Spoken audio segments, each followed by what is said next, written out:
everyone, and welcome to Picture This 2023. We're covering 1972, but we are in 2023, Chad. We made it another year, which I can't believe, Chad. How you feeling, Chad? Are you excited for this? Yeah, I mean, I'm feeling great, man. I mean, we had this idea. We were like, is this a weird task to try and watch every single Best Picture movie in a show? And let's do it every month so it's not too overbearing. But look, I mean, it's worked out so far. We have a blast doing this every single month. Watching the movies sometimes can be a task if there's like a bunch. And they're really long too. Like I remember 1939 was really hard, but other than that, it's really fun. I have a blast doing it. I'm very excited for 2023. We have our second big series that we're doing. That's right. So we did Lord of the Rings in the summer last year. We did 2001, 2002, 2003. This time, we're starting the year off with a bang. We're going to make you an offer you can't refuse. We're covering the Godfather trilogy, 1972, 1974, and 1990. 1990 is going to be a month later than March because March is going to be this year's Oscars, but we're planning on January being this Godfather, February being the next one, March being the Oscars for 2022, and then April is going to be The Godfather Part 3, which also happens to be Chad's birth year. So, we're celebrating a lot early 2023. We just inducted several actors into the Hall of Fame for Picture This, meaning that they have all gotten 2 or more awards. And today is interesting because there are a lot of actors who are teetering, who have an award that if we give another one to, they will be part of that Hall of Fame at the end. But speaking of Hall of Fames, we have, if we were to make a Picture This Hall of Fame for people who have been on Picture This, there's only 4 people who have ever been on Picture This. There's myself and you, Malcolm, who's a great friend of the show, and then another guest, our first guest ever that we had on the show last January. A year later, we're here with him again because he's such a fan of not just The Godfather, but of this show. We're very grateful. He said so many kind words that we said, you know what, we would like to have you on again to cover The Godfather. So without further ado, let's bring him on. Our guest for today, Dan Skip Allen. I'm going to put you at the top there just so they can see your name, sir. How you doing, Dan? Welcome. I'm doing great. I'm so happy to be back with you guys. I had such a great time the last time. You know how much I love Picture This. It's such a great idea. I mean, the beginning, how can you not get excited about this show when you watch that beginning? It is such an amazing beginning, and you just get the juices flowing. And I'm gonna make him an offer he can't refuse today. Yes. So how the show works for anyone tuning in for our 3rd year, that's crazy to say, because also first time ever, one of these shows is also being streamed on the Dill Pickle podcast. So if you're listening, thank you for listening. But that was also a suggestion Dan gave me to put these on podcasts, and I took that suggestion. And that's another reason I'm grateful for you, Dan, is you've given so many great suggestions on how to build this channel and the show. But how the show works, we go through a year, as Chad said, in Best Picture history. We look at all the nominees for that year in terms of Best Picture, but then we also discuss some of the other movies that didn't make it, maybe some other Oscar hooligans that happened, or shenanigans that happened. This year in particular has a lot of history, a lot of fun facts, a lot of craziness, so we will get into it. And then we talk about our best actor and actress of the slate of 5 films. So the beauty of this show is it doesn't have to be a person who was nominated. I mean, I gave my best actress in 1975 to Lee Fierro, the mother of the kid who died in Jaws, because in that single scene, she captivated me that much. That's the beauty of the show, is you can give it to whoever you want of these 5 films, but also if you want to shout out other people who were nominated, you can do so as well. And then of course Chad will also give us a little history on the year before we start. But let me just share what those 5 films are for 1972. One of them is behind myself, Chad, and Dan, but the other 4 films, we've got Cabaret, Deliverance, The Emigrants, the film I alluded to, The Godfather, and Sounder. Those are the 5 films we are going to be covering today. Pretty good slate, not gonna lie. Pretty good slate. So let's start with Chad. Chad, bring us into some of the history of 1972, because I believe that's a year where none of us were around, correct? None of us were around for 1972, so none of us have firsthand experience. But Chad, why don't you tell us what was going on in the world in 1972? Absolutely. Here we go with the history of 1972. In a certain context, 1972 was the longest year ever, as 2 leap seconds were added to the 366-day year, and this has not yet been repeated. The first scientific handheld calculator was introduced. The British Army killed 14 unarmed nationalist civil rights marchers in Derry, Northern Ireland, in what came to be known as Bloody Sunday. Congress votes to send the proposed Equal Rights Amendment to the states for ratification. The Supreme Court rules that unmarried people have the right to access contraception on the same basis as married couples. What were they doing back then? Tombs containing bamboo slips are accidentally discovered by construction workers in Shandong containing Sun Tzu's Art of War and Sun Bin's Lost Military Treatise. Sally Prysand becomes the first American woman and second woman overall to be ordained as a rabbi within Judaism. Watergate scandal happened. The first Rainbow Gathering is held in Colorado. The long-anticipated chess match between Boris Spassky and Bobby Fischer began in Iceland. Spoiler, Bobby wins. Bloody Friday happens, where bombs were planted by the IRA in Belfast. The second incarnation of The Price is Right tapes its first episode. The Summer Olympics happens in Munich, where terrorists kill Israeli athletes. I believe Spielberg made a movie about that. Okay. Richard Nixon defeats George McGovern in a landslide for the presidency. International Human Rights Day is proclaimed by the UN, and Apollo 17 lands on the moon. I mean, talk about a year with history. I mean, I'm going to get into the Oscars history, but that is some of the biggest U.S. events. I mean, Watergate and like contraception and equal rights and like it's got everything. Dan, any thoughts to add on 72 history? It's crazy. It's a sad beginning of a 30-year war between Ireland and Northern Ireland. It's like 30 years this war lasted. Thousands of people died, and I'm Irish and I'm Catholic, and I'm just wanting to hit my head against the wall, saying why, you know? Yeah, and it's crazy. Like Chad mentioned, I mean, there's films being made about these events already. We've got one already. Belfast, and also Munich, like you alluded to, Frost Nixon, like so many movies that we are going to cover in the Name of the Father, movies that we will cover on this channel, on the show, that stem from this year and these events. But Chad, any births, any deaths, any albums for 1972 worth bringing up? I mean, I'm sure there's some notable names, because this seems to be a popular decade for some of our greatest working artists right now. Yep, more births than deaths and some phenomenal albums.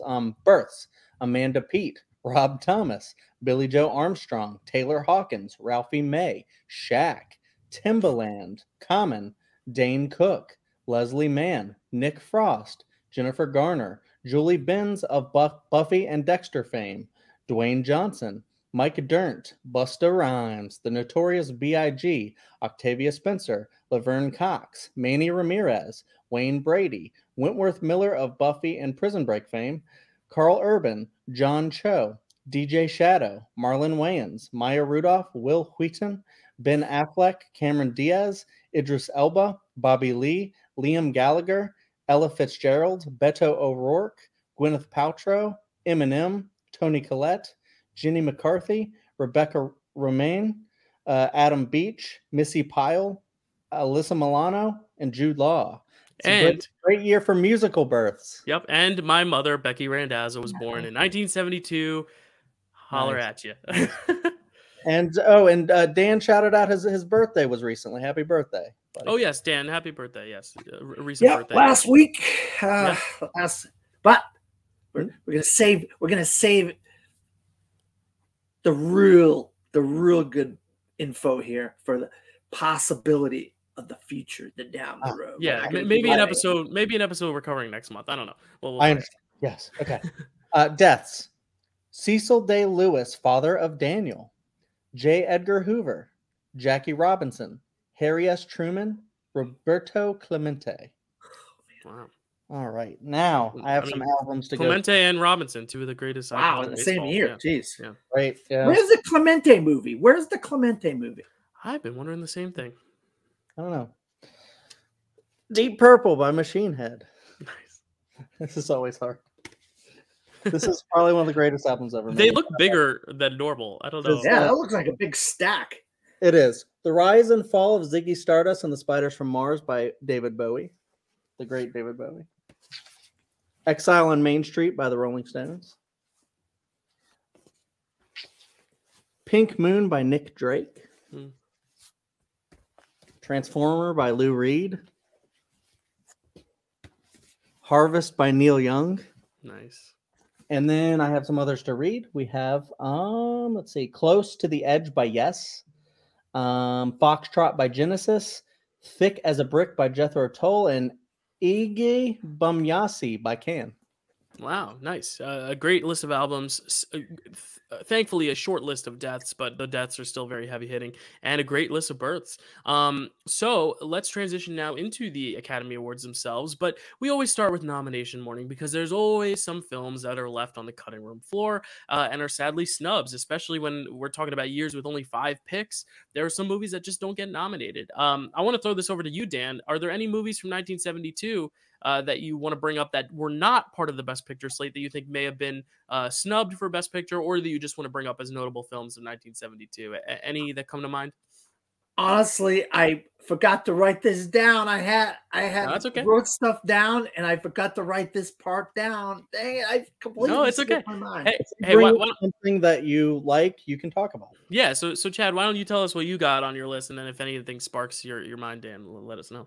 It's not much. I have one Best Picture worthy, and the rest are just notables. Okay. Frogs, Slaughterhouse 5, Pink Flamingos, Frenzy, Conquest of the Planet of the Apes, The Last House on the Left, Wes Craven, The Discreet Charm of the Bourgeoisie, Solaris, Child's Play, not the Chucky movie. No. And then the Best Picture worthy, I think, The Poseidon Adventure. Yeah, The Poseidon Adventure, a great adventure film. A lot of shades of that movie seen in Titanic as well. Some of the ones I had on my list as well: Boxcar Bertha, great Scorsese film. Tales from the Crypt, the film. What's Up, Doc, a great little Jimmy Stewart film. What else we got? Last Tango in Paris. Diana Ross starring in Lady Sings the Blues. Sleuth. And the final film released that year was Bruce Lee's Way of the Dragon. And then I also had Poseidon Adventure and Conquest of the Planet of the Apes and Solaris on my list. Dan, any thoughts on any of those movies? Any that you would have nominated of that crop for Best Picture? Yeah, I'll be honest. This might be one of the better group of 5. I've been doing this a long time, and I'll tell you what, watching these 5, Poseidon Adventure, I can see in a lot of technical categories being in there. That was a really good movie and had some really good performances in it. So if you had to take something out, probably the Poseidon Adventure, but I think it was in a bunch of the technical categories, if I'm not mistaken. Yeah, for sure. It got some text, and it got a supporting actress nomination, I believe, for Shelley Winters, which is pretty cool. She's actually my favorite part of that film as well. Yeah, like Dan said, a very, very strong crop of films, and that transitions us to the ceremony itself, where I always bring up my little precursor chart. As you can see, a lot of films were winning some stuff around the time. Obviously, Critics' Choice and PGA didn't exist. BAFTA did something weird, where BAFTA just didn't nominate anything of this slate except for Cabaret, and Cabaret ended up winning the BAFTA. But yeah, Cabaret is the only thing that was nominated at the BAFTA. But if we look at Golden Globes, Sounder wasn't nominated, Deliverance was nominated, but the other 3 films all won in their respective categories. So The Godfather won Best Drama at the Globes, Cabaret won Best Musical/Comedy at the Globes, and The Emigrants won Best International at the Globes. So it really was kind of a wide open race, with Cabaret being the slate frontrunner because it also won the BAFTA. But especially in the 70s, 80s, like earlier when Critics' Choice and PGA didn't exist, it was really hard to gauge what the front runner was, especially because also Cabaret and Godfather both tie with 10 nominations. So it was very hard to say what the front runner was, but just looking at all the ones that won, all the awards that these films won, I think there was a clear front runner. But then again, the other one is the highest grossing film of the year. So it's very interesting to see that, you could have a year with 2 really heavy front runners being Cabaret and The Godfather. But I would like to say, based on the chart and based on the amount of awards of won, the Cabaret was actually probably the favorite going into Oscar morning or Oscar night. But some history on the Oscars, the 45th Academy Awards, which is obviously taking place in 1973, the next year. It's hosted I believe, by a handful of people: Carol Burnett, Michael Caine, Charlton Heston, and Rock Hudson. That is quite a quartet. Very different personalities there. The biggest story, and I think a lot of people know this one, is obviously the Marlon Brando win. He historically did not accept his award. He rejected it on stage, and he didn't even reject it himself. He sent up Sacheen Littlefeather, who was a woman of indigenous descent, to go up and basically read this speech for him, saying that Marlon Brando denies his Oscar. He does not want it because of protest for the treatment of indigenous people, which is, I think, a very, very bold, very interesting thing to see, especially nowadays. I think a lot of speeches that celebrities do, they use their platforms. Sorry, let me pull this up. There we go. They use their platforms to, share their messages and like kind of advocate for something. But this is him not even going up on the stage to accept it. I don't even think he showed up to the ceremony. She showed up. Sounds kind of like a Joaquin Phoenix type of thing to do. Yeah, no. if Joaquin didn't show up and send someone else, so he couldn't show up to collect his Best Actor award, and she accepted it on his behalf. Well, rejected it on his behalf, which I thought was a pretty bold choice.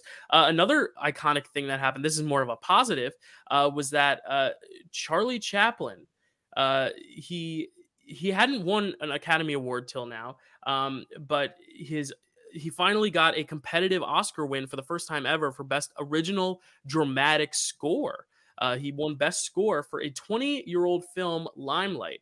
So Limelight has an interesting history because it was ineligible to be screened in America when it came out in the 50s. And instead, they finally were able to release it in theaters because of public domain or whatever in 1972. So even though it was made in the 50s or earlier, it was not able to be considered for Academy Awards till the 70s. So he won an Academy Award for Best Original Score 20 years after the film had come out everywhere else in the world, which is really, really interesting. It reminds me of that Orson Welles film that they recovered and put on Netflix. It's like a film that was long lost, kind of came back. And then he didn't win an actual honorary Academy Award till 1972, which was this year as well. So he got an honorary Academy Award and got that score award, which is pretty interesting. Another big piece of history is that this is the first year where 2 African-American women received nominations for Best Actress. Obviously, Cicely Tyson, who we'll talk about, for Sounder, as well as Diana Ross for Woman Sing the Blues.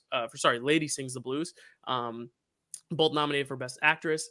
And this is also the record for the most awards won by a single film that did not win Best Picture, being Cabaret. Cabaret won 8 awards, but did not win Best Picture. So Cabaret has the distinction of setting the record for the most Oscars won without a Best Picture.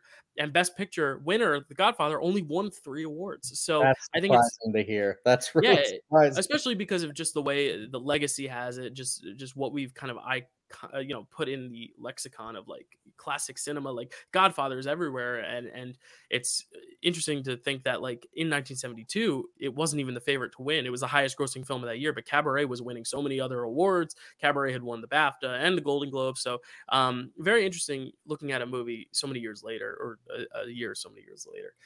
But that's a lot of history. Yeah, so Marlon Brando rejected the Oscar, Charlie Chaplin got his, Fosse takes a big hit, makes a big hit, gets 8 Oscars, but doesn't win Best Picture. And of course, 2 African-American women for Best Actress. So it's a lot of ups, a lot of downs. Any thoughts on the Oscar ceremony itself, Chad or Dan? Any of that stuff?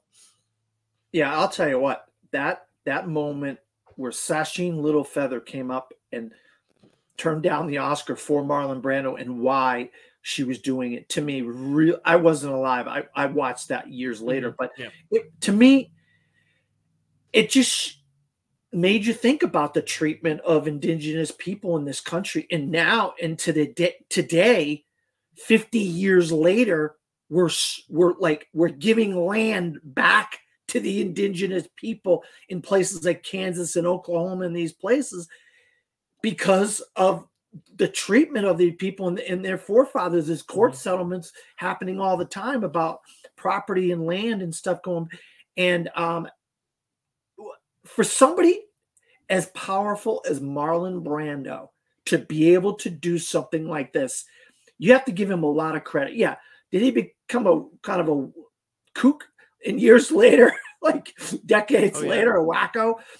Maybe he started becoming a weirdo at that point, but I'm not, I don't know, weirdo, kook, I don't know. No, But he was an unpleasant person to work with, and that has been said by a lot of people. Just that he was not easy to work with. He was a diva, but not in the sense where he was like full of himself, but he was just rude and arrogant to everyone around him. Like I've always looked up to Marlon Brando as an actor, but like as a person, like some personalities are hard on movie sets. I mean, my favorite movie of all time, Gene Kelly, famously very hard to work with on Singing in the Rain, and you don't see it from the performance. He's very happy-go-lucky, smile on his face.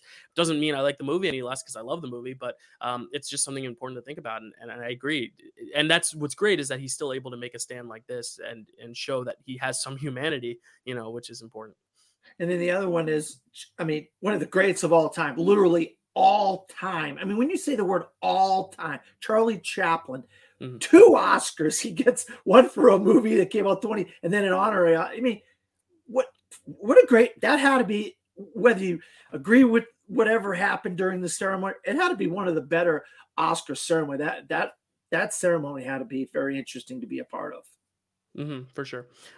So we have now gotten to the movies themselves. It's time to dive in and talk about these 5. We're starting off strong. Welcome, man, because we're talking about the movie that won the most awards for a film to never win Best Picture, and that is Bob Fosse's Cabaret. Chad, give us a little synopsis on this beloved movie musical. Welcome, bienvenue, welcome, Cabaret to Cabaret.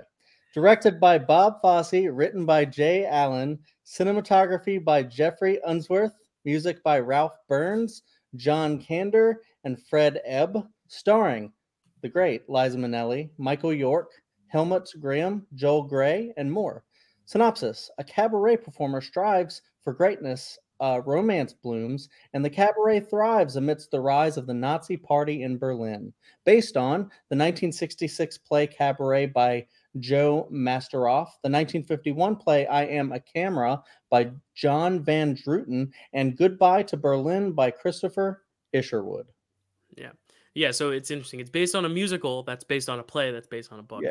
An interesting series of events. But yeah, this Cabaret, when we talk about like movie musicals that are like different from the stage versions, like this is almost, I don't want to say like a 180, but this really is night and day when you see it on stage versus on screen. And that's what makes, I think, Cabaret so exciting, is that it is so different. It's not, you can't say, oh, well, they're just doing the same thing they did in the musical. It's very different. And Bob Fosse, being a man of the stage, to see him now be like, no, I want to be a director. I don't want to do the stage thing. I want to show that I can direct a film. And I think that's what's so interesting about this film. But Chad, is this the first time you've seen this one? Yes. Gotcha. And Dan, was this the first time you'd seen this one? I don't think so, but I just can't remember the first time I saw it, so it's probably the first time. Gotcha. I feel like I saw it before. I just don't remember. Yeah. So obviously I had seen the show before, but I also had never seen the movie before. It's just one of those things I just had never seen. I had seen clips of and scenes of, but I was always like, oh, it's such a great musical. I don't know how you could adapt it, but clearly they can. I want to get your thoughts, Mr. Guest here, Dan. What are your thoughts on Cabaret just before we dive more into it? Like, what are your base thoughts on this film? I'll tell you what. I mean, Liza Minnelli. Wow. What an absolute star. I mean, I saw her in like New York, and we've seen her in various things on TV and whatever over the years. But I mean, this is the movie that made her a star. And boy, she just lit up the screen every time she was on screen. You couldn't help but take your eyes. You couldn't take your eyes off of her. And the way they set the story, where everything at this Cabaret was the musical stuff, and then they were doing her real life, her story in this apartment where she was friends with Michael York and then some other people, and they would come into the house, I guess, that had multiple apartments in it, and they would just go next door and stuff. I love how the juxtaposition of the singing and dancing were on the stage at the Cabaret, hosted by Joel Grey. Wow. Joel, I mean, Joel Grey deserved that Oscar. I mean, this is a guy who, I'm going to be talking about this other film behind me in a little while, but I honestly can't see how they would have given it to one of those guys with the performance that Joel Grey gives. I mean, he really, I mean, he's dancing, he's singing, he's introducing stuff. I mean, he's incredible. Joel Grey is incredible. The combination of Liza Minnelli on stage and off, and then Joel Grey just doing the productions on screen. What a way to tell this story for Bob Fosse. I can see how this movie won 8 Academy. It deserved to win 8 Academy. I was just blown away by watching it when I watched it again. Yeah. I'm sure I saw it when I was younger. I just can't remember seeing it. And I'm a big fan of musicals. And this is, I don't think I've ever seen a musical done this way. And I was just coming off of watching Dylan's photos and the Dim posting things on social media about him being in the Technicolor Dreamcoat. And I'm thinking, oh, Dylan's going to freaking love this movie. He's going to eat this movie up like ice cream. He's going I mean, this is going to be his cup of tea, his cup of coffee, his ice cream, whatever.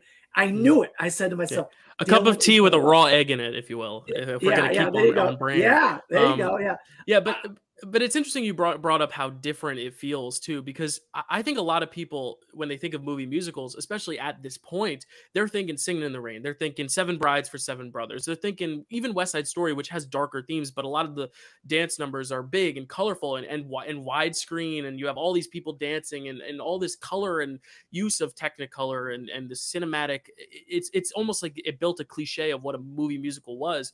So when this came out, this is kind of defying all the expectations. I mean, we see nowadays stuff like Chicago and Tick, Tick, Boom. They have a very similar thing where you have a dramatic storyline and then you have the music and you see how they weave in and out. But back then, like that was not conventional. And I think Bob Fosse deserves a lot of credit for that choice, because even in the stage show, a lot of the characters, their songs are sung in their everyday lives. Like Sally Bowles sings a lot of her songs at her apartment or to her lover or whatever. But here, there's only one song that is not sung in the Kit Kat Club. And the Kit Kat Club is where all the singing is. It's that Chicago thing of like everything the characters are singing and thinking is also being shown diegetically on the stage. Whereas in the musical, that's different. And I think that's such a bold choice as well, to have that kind of the Kit Kat Club not just be this other thing, but like be something where the characters then can sing their I Want songs and sing their feelings out and stuff like that. And then the one song that's not at the Kit Kat Club, the one that is actually taking place in the context of the story, is Tomorrow Belongs to Me, which I think is the most harrowing song. It's this little kid singing Tomorrow Belongs to Me, and you're like, oh, good for this kid. And then the camera pans down, he's got that Nazi emblem on his shoulder. And that's like, that to me is the great jump scares of cinema that's unconventional. Like there's no sound, there's no jump cut. It's just the sudden stomach pit of like, oh shit.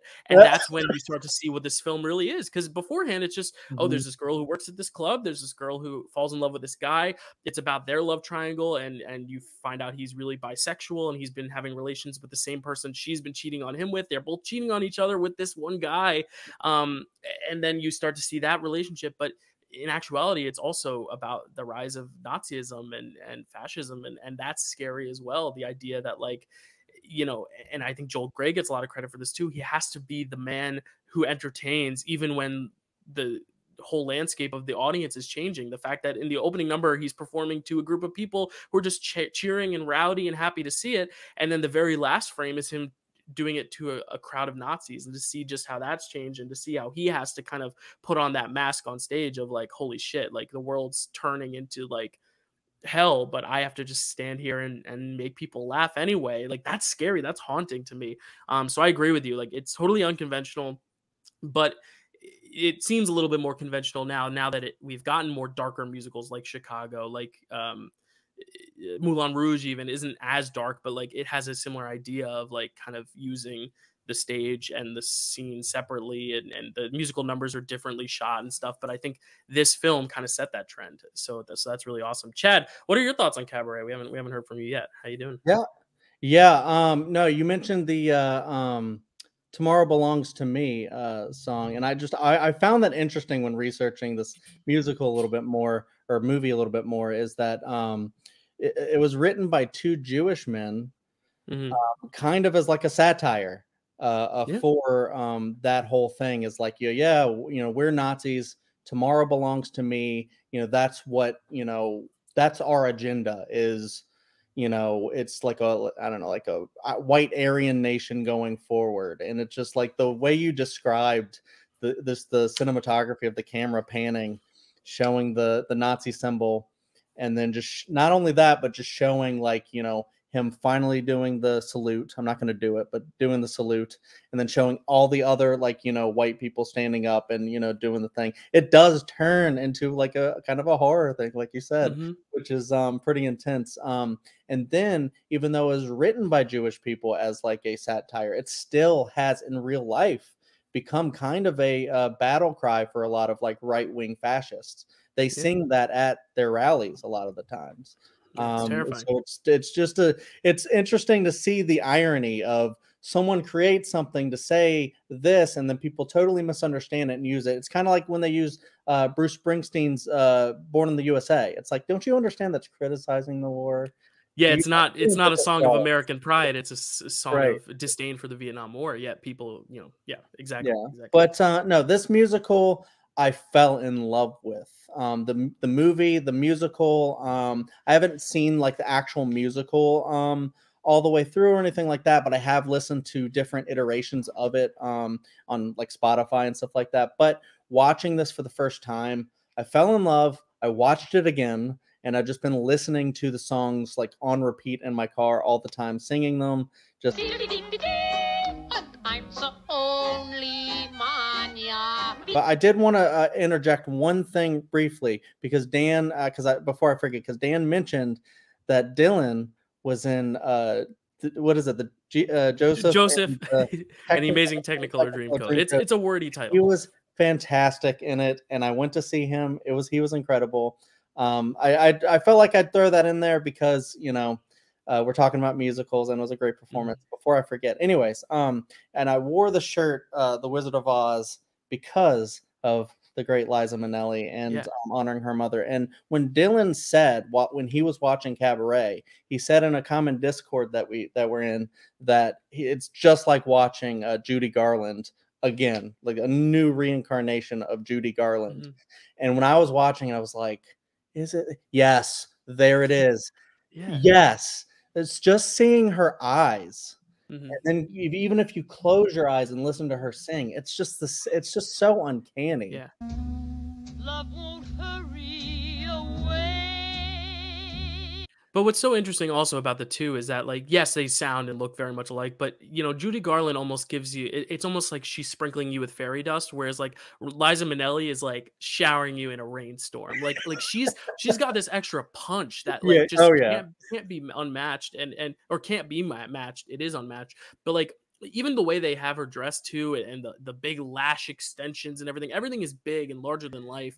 And that's who Sally Bowles is, even though she is going through so much and all the insecurities, and, you know, having to not just be this performer and perform now on the rise of Nazism and all that stuff, but also dealing with this love triangle. And I think they do a good job balancing both, like I said, like going back and forth from the love triangle to the actual, you know, performance and the Kit Kat Club and all that stuff. The Kit Kat Club spelled with 3 Ks. It's not coincidental. You know, I just think that's so brilliant, the way they're able to mesh both storylines together.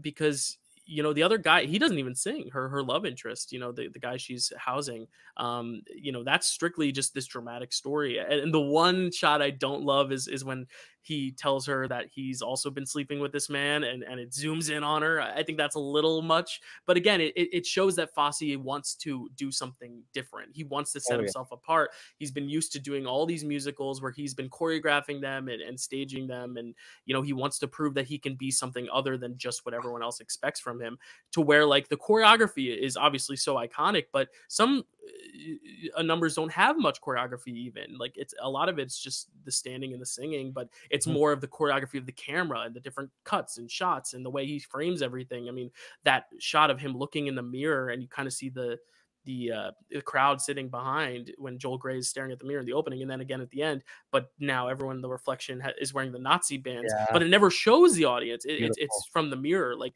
I think that's so well done, and that's why I'm so impressed by him, because he's able to now show that he can do this as well. And I'm glad they got Liza Minnelli. I know if anyone watched Fosse Verdon, the amazing show where Sam Rockwell and Michelle Williams played Fosse and Gwen Verdon. You know, Gwen Verdon was his go-to lady for all these projects. You know, she was the original in Chicago. She was, you know, in so many of his projects, but they went with Liza here, and I think that's definitely the right choice because she just is such a star. And I'm so glad she got this moment because we really haven't seen much of her.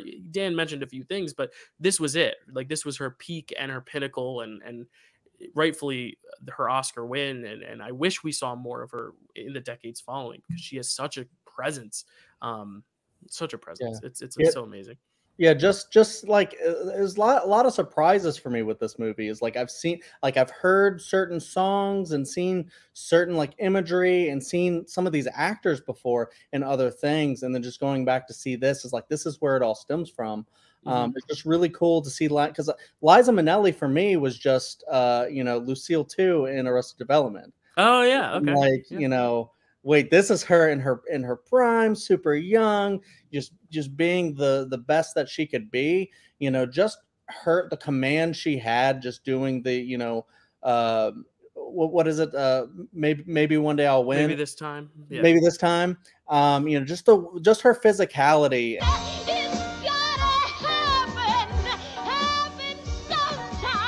Simplistic and minimalist. It's just her standing there singing, but just the way she moves and her physicality. And yeah, like you were saying, I love how this inspired Chicago because I voted that as the best of that year. I adore that movie or that musical like even more. And so just to see the inspiration between it, like I could see so much of Chicago in Cabaret. But going towards other like surprises, like you had the one guy who plays her love interest is Basil in the Austin Powers films. And I was like, wait, it's that guy. Michael York, yeah. Yeah. And then Joel Grey. I've seen him before.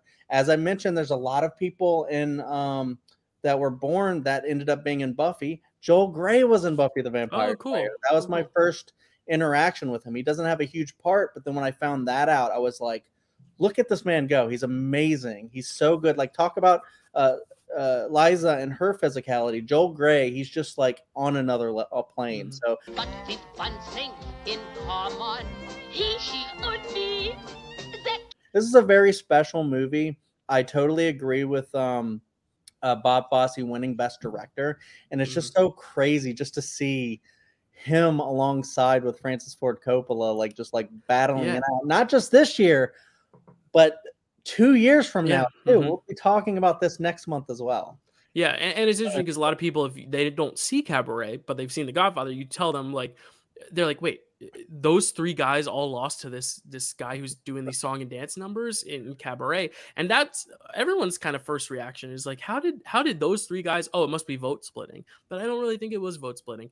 And also just when you think about, Best Director, it's like, but like, I love the direction of The Godfather. We'll talk about it. I think it's sublime, but also like this direction's really good too. This is a man who's coming off of a failure. His first attempt at film was Sweet Charity, which was also a musical, but Sweet Charity wasn't successful in its box office. It wasn't critically well received, and he really had to prove himself here. And then he did, and then he goes on to make two more great films that are nominated for Best Picture after this. One even more heralded than this one, All That Jazz, which we'll talk about eventually as well. But yeah, it's very, very interesting.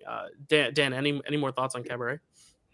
Yeah, one of the things I was struck by watching it was the sensuality of it. It was just the sensuality of the play, the singing and dancing on stage and those numbers, and then the sensuality between Liza Minnelli and Michael York and the love affair that was going on between those people.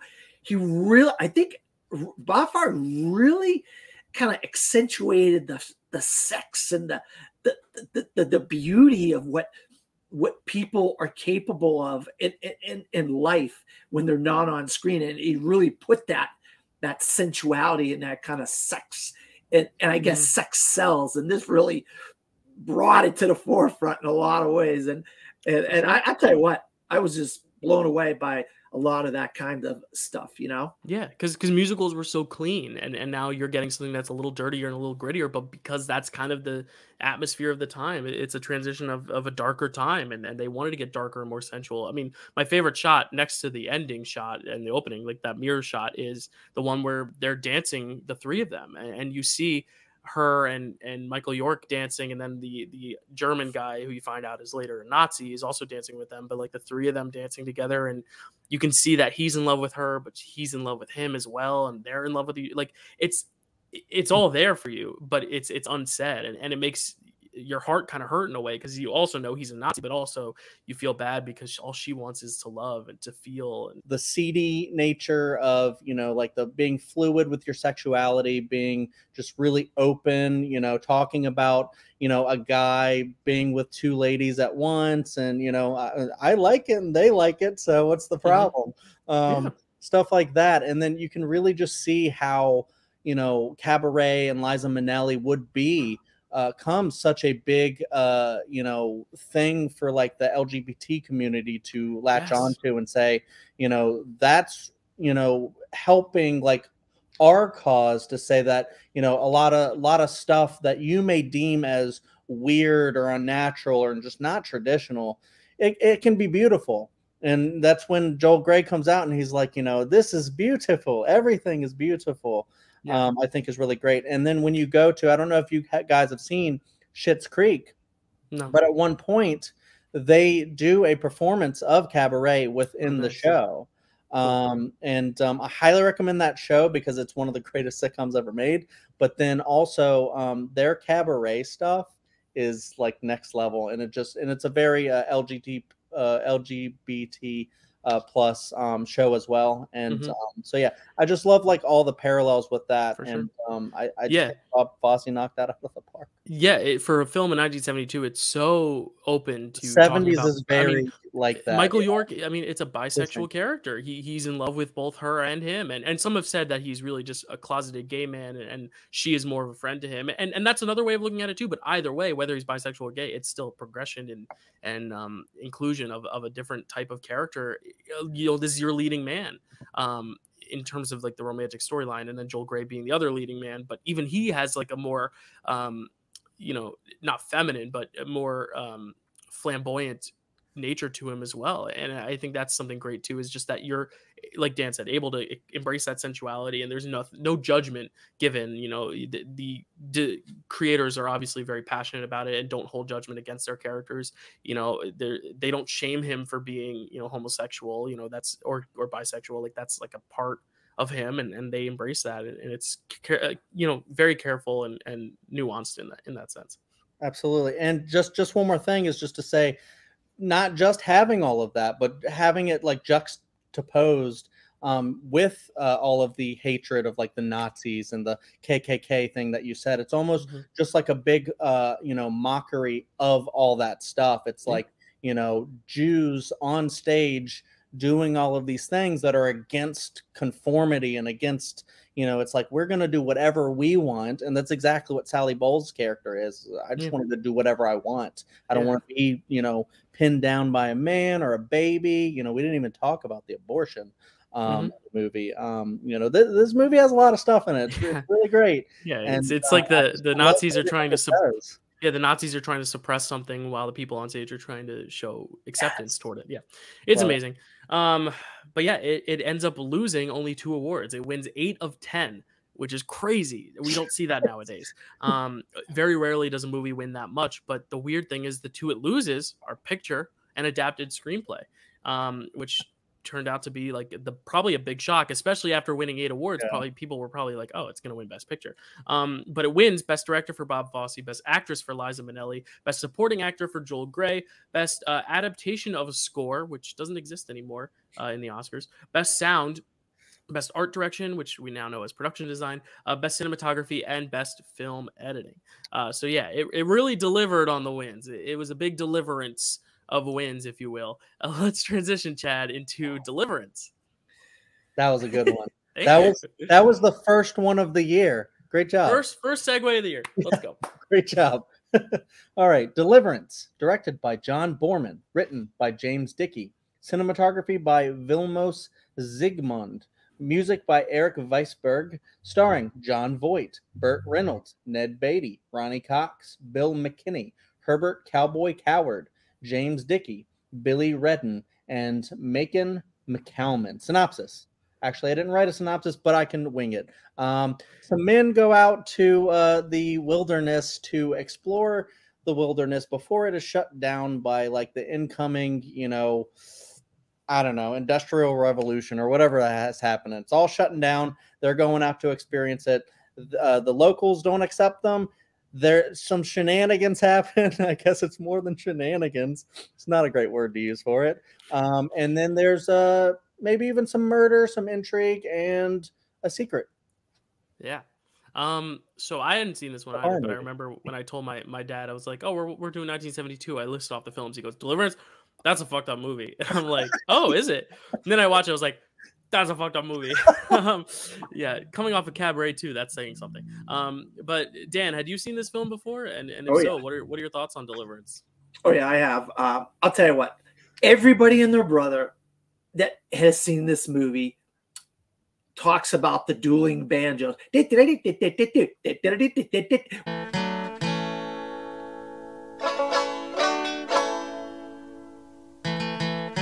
dueling banjos is probably the thing that people most remember from Deliverance, because the stuff that happens in the movie, they correlate it to that dueling banjos scene with like, is it Ronnie Cox and the kid? Is that who I'm talking about? Billy Redden, the banjo boy is his credited name in the film. Really good, like, scene stealing performance. If you have to make a scene stealer of this whole crop, like, that's it. Yeah, and but you see Burt Reynolds, who was a football player, and he went to Florida State. He became and he's trying to get into acting, and he's this tough macho guy. But then you're like, okay, he's going to be the main guy. Then you get the pudgy Ned Beatty in here, and that's Otis from Superman. That's whatever. But then out of nowhere, John Voight steals this, and he has to be the guy that saves the day for these guys. All they want to do is go on a canoeing trip, and a bunch of hillbilly hicks from Tennessee want to ruin it for him. I mean, come on, man, hillbilly hicks from Tennessee. Stop messing with people trying to go on a canoeing trip. Yeah, I like how you Georgia, mentioned or wherever this is. I like how you mentioned the dueling banjos, because, like, I think for me, like, this film hasn't been hyped up quite like a lot of other films, but like a lot of people are like, wow, Deliverance, like, wow, that's heavy. And I think a lot of its themes it's tackling is very heavy, but a lot of the film is just them kind of like being in the wilderness or rafting or just like being one with nature, which I think is interesting. But like the dueling banjos sets it off on such a high, and it's like it's entertaining, it's captivating, but it's also a little unsettling in a way. It's almost like they're challenging them. They're like, oh yeah, you want to mess with us? All right, well, I'm gonna up it again. I'm gonna play a little faster. Like, it's almost like this taunting of like, oh, you've come to our territory now. Like, all right, let's give me what you got. And I think it sets the film off so strong to where then everything that happens after for me never quite rose up to the level of like intrigue that opening scene did for me. But like, I'm interested to see what you guys think of the rest of the film, because obviously it takes some interesting turns. Obviously the moment that's talked about the most is the rape scene, which is, trigger warning, very tough to watch. And I think a lot of the reason why Deliverance gets so much praise is for its destruction of the typical tropes of what masculinity is, and the idea that like, these guys, or these four, not necessarily all macho, but like, four, pretty secure with their sexuality, masculine guys going into the woods, and then this stuff happens. Then this one guy gets raped and has to squeal like a pig. Like that is haunting to see. And I think that's also why when we talked about Cabaret and how progressive it was, I think this film also kind of had that same vibe of like being kind of a groundbreaking, in the sense that it did kind of challenge the idea of masculinity and show that like, stuff can happen. It's kind of like what we talked about, Chad, with what was the film, the Prince of Tides, the idea of like, that men can suffer trauma like this too. And it's not just something that happens to children or women, and that part is haunting for me as well. Even if I think some of the film bored me a little bit, like I think the themes of that and masculinity is really powerful. Yeah, I think this one is really interesting because it's not like the most conventional horror movie, but it's a horror movie. It's widely considered, I believe, to be a horror movie. Even though not a lot of people will put it on that list of horror movies that got the great recognition of being nominated for Best Picture, because it is kind of a drama as well. But there's a lot of tropes in this one that gave me. I was like, wow, okay. So Deliverance did the hand popping up at the end before Carrie even did it. Yeah, it's it reminded me of Friday the 13th a little bit with Jason coming out of the water. Popping out of the water. Yeah, it's like the complete opposite of Halloween, where he just disappears. So something comes at you at the very end when you thought it might be gone. But this is kind of like a nightmare, like something haunting him of something that he did that he's not even sure.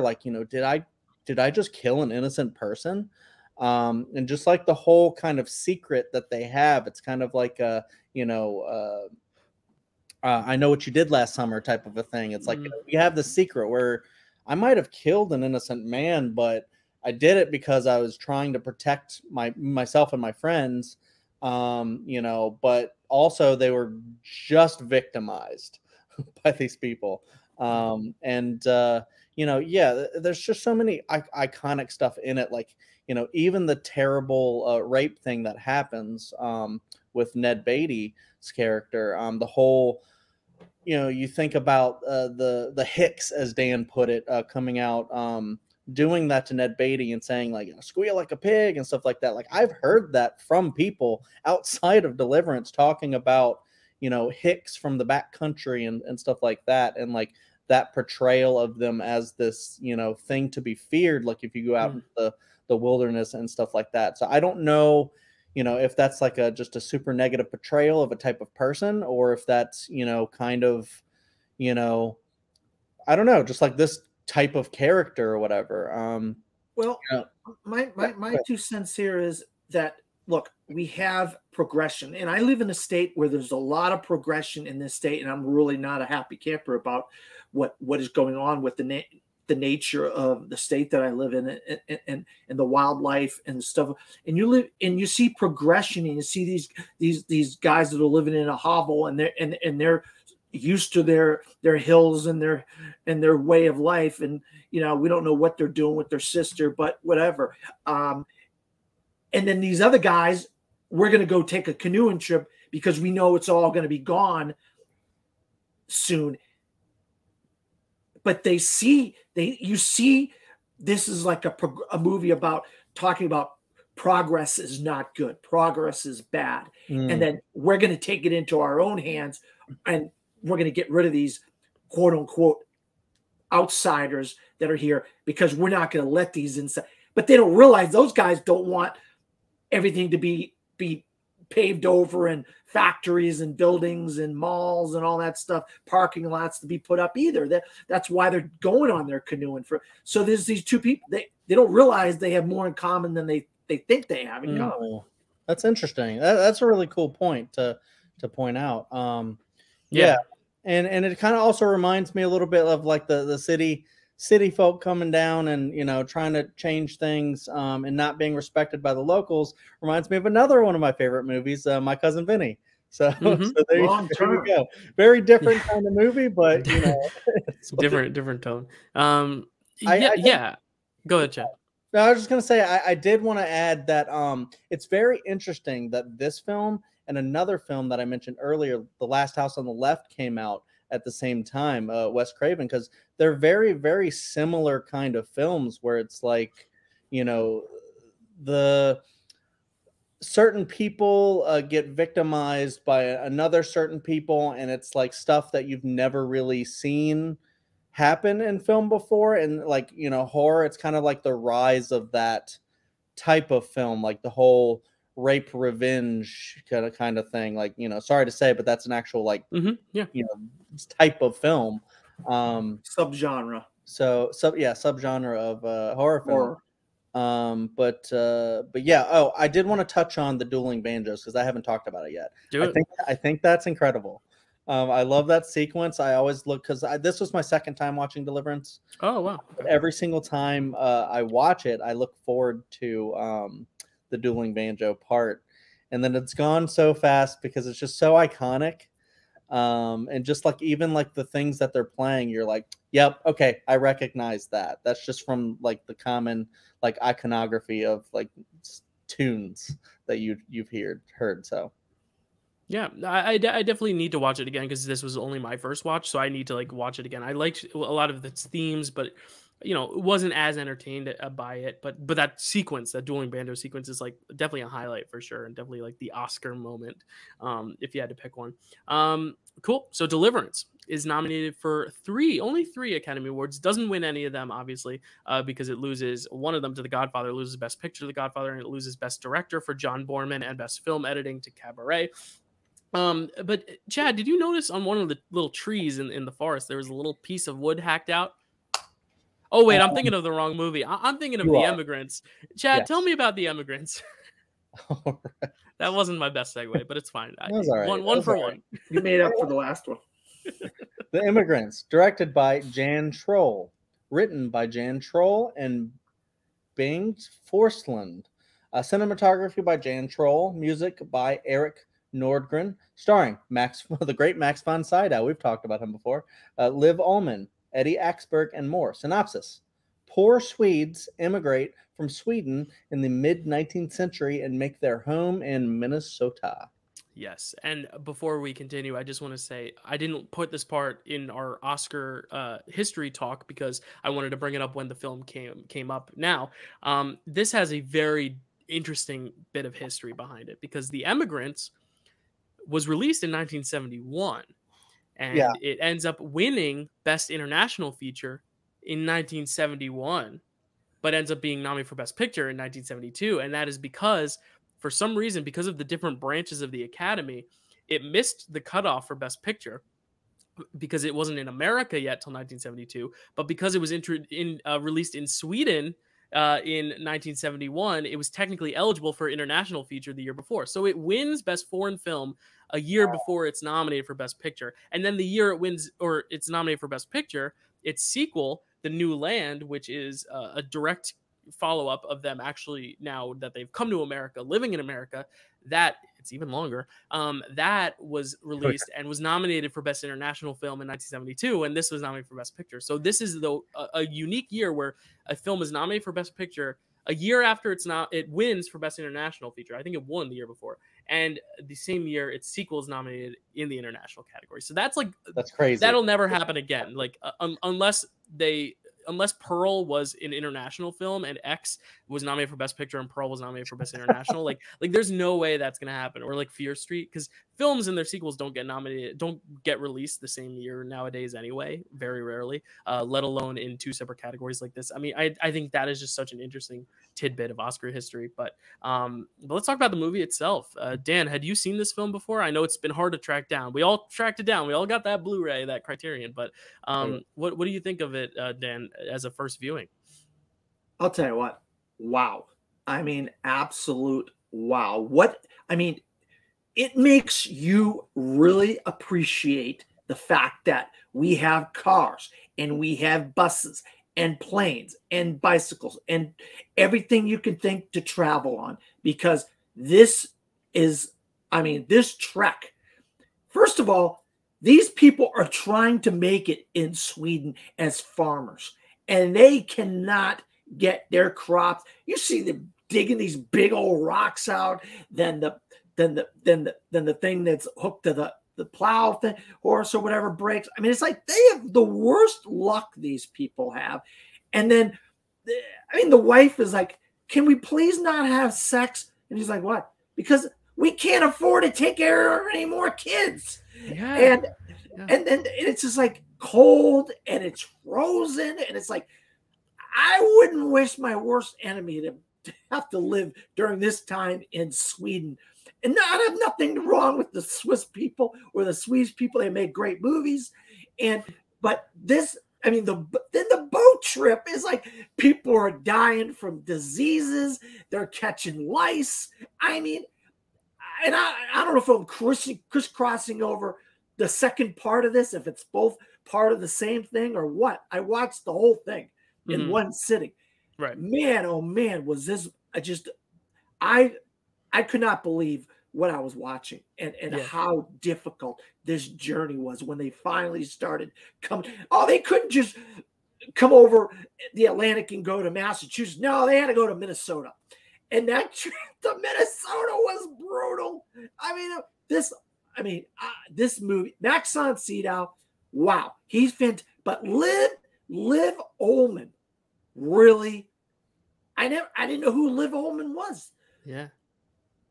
Amazing. Yeah, Amazing. well, Liv Ullmann, we saw she was a supporting character in Cries and Whispers when Chad and I did it, but she's mostly an Ingmar Bergman person. Like, she does a lot of his films. Yeah. So it was exciting to see her pop up in here because I'm like, oh, this is such a different vibe. It's got some similarities, but it's a much different vibe than an Ingmar Bergman film. Because those are the only Swedish films I had seen. But I think you bring up a good point about like not having any of the resources. For me, the one that I would have missed the most was a translator app or some sort of translation. Because like I think the toughest parts for me was seeing them try to communicate with the American people and try to say like, where is this? Like how far away is this thing? And the guy's just trying to explain like it's 2 days of a walk, but even that he can't get out. And I think the language barrier is also such a big part of this film too, because like you said, like they need to set up the fact that their environment is so bad so that you understand why they have to leave. Like the why is so important.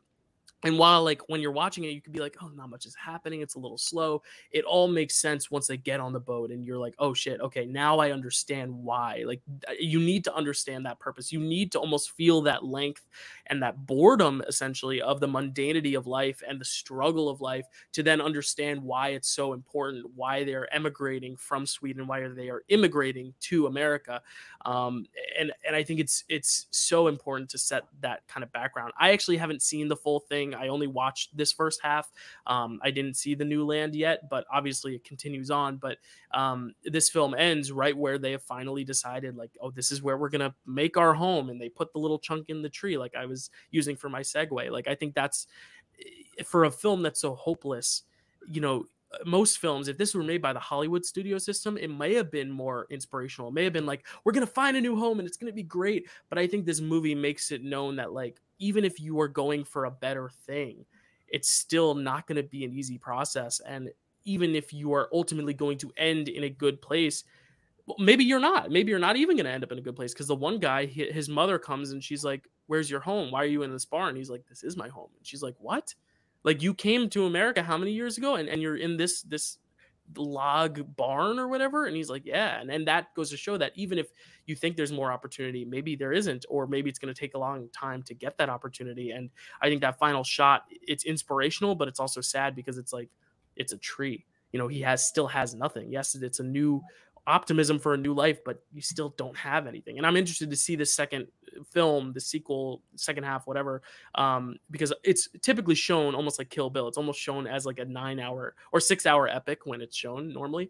But you know, this is the half that was nominated, so we're going to talk about this half only. But I'm interested to see if it has a more inspirational ending or if it is as shitty in America as it is in Sweden. And I think there's something to say about both of those things. But Chad, I'll turn it over to you now because you haven't talked about it yet. But what did you think of the Emigrants? Yeah, I mean, this one is definitely very interesting. There's some things I liked and then there's some things I didn't. You know, right out of the gate, though, like when it's all the stuff where, you know, they're having struggles and hardships and whatnot, you know, part of this movie seemed like it wanted me to hate this movie because what they did to a specific cat, yeah, I was like, fuck this movie. This is my number 5 instantly. And then I was like, but then I was sitting there, I was like thinking, I was like, I have to give it a chance. I can't just let that, you know, inform the rest of the movie for me. This is a 3+ hour movie. Especially because the next two movies we talk about also have very distinct animal brutalities as well. And I hate that shit in those movies as well. But I will say, after I got over that a little bit, watching the rest of it, I liked how this feels like a kind of like a Terrence Malick type film, because it's like, and then like watching actual like the Criterion stuff a little bit, extras and interviews and whatnot, talking about just like how Jan just had the genius to he's going to film a specific shot, and then he'll go, wait, I got to film this over here, and he'll go film that, and then just kind of like cut it into the movie and make it work for the narrative. And it's like, you know, I love when filmmakers just have like a vision, and yeah, they'll have like a planned shot they're going to do, but then if they see something that just sparks this creativity that they have to go, I'm going to film this now. And like you guys were saying about like how it's kind of like the whole painstaking, you know, that they're choosing to show everything. It's almost like watching Manchester by the Sea. And then you see like just the day in the life of person doing something. And it doesn't cut to like, oh, that doesn't matter for the plot. That doesn't matter. That doesn't matter. We got to get to the next thing. This takes its time to do it. And whether you enjoy that, it's completely up to you. You may or you may not. Or you may enjoy some parts of it, but not all of it. Yeah, I was going to say this is solely for moods and vibes and tones than it is for entertainment, I think. Like, I think this one exists to set a, you know, kind of an atmosphere rather than like actually telling a story, which I think can be alienating for some people for sure. Like, it definitely is one that you need patience for. And I don't even know if I had patience for it the entire time, but I think also, like you said, like it almost makes you want to hate this movie. Like it makes you want to leave Sweden too, because you're like, oh, this sucks. And the scene that shattered me the most was the poor girl eating the oatmeal. She just wants the oatmeal, but if you have oatmeal that's uncooked, those oats, when they get moisture in the stomach, they expand and it can rip apart your stomach lining, and that's what happened to that little girl. And it's insane. Terrifying because like it happens so quick, and for a movie that takes its time, that scene happens so quick, and it's like, wow, all of that can change on a whim, and like, you know, maybe it's unnecessary, but like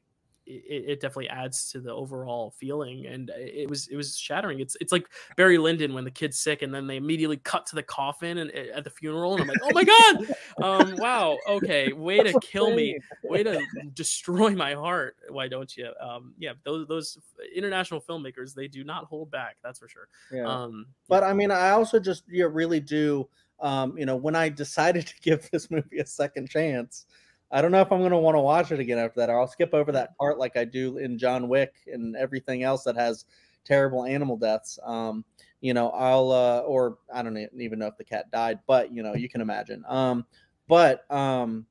Yeah, just the thought. I just love how this is kind of like using film to be almost like a historical record of something that happened to someone.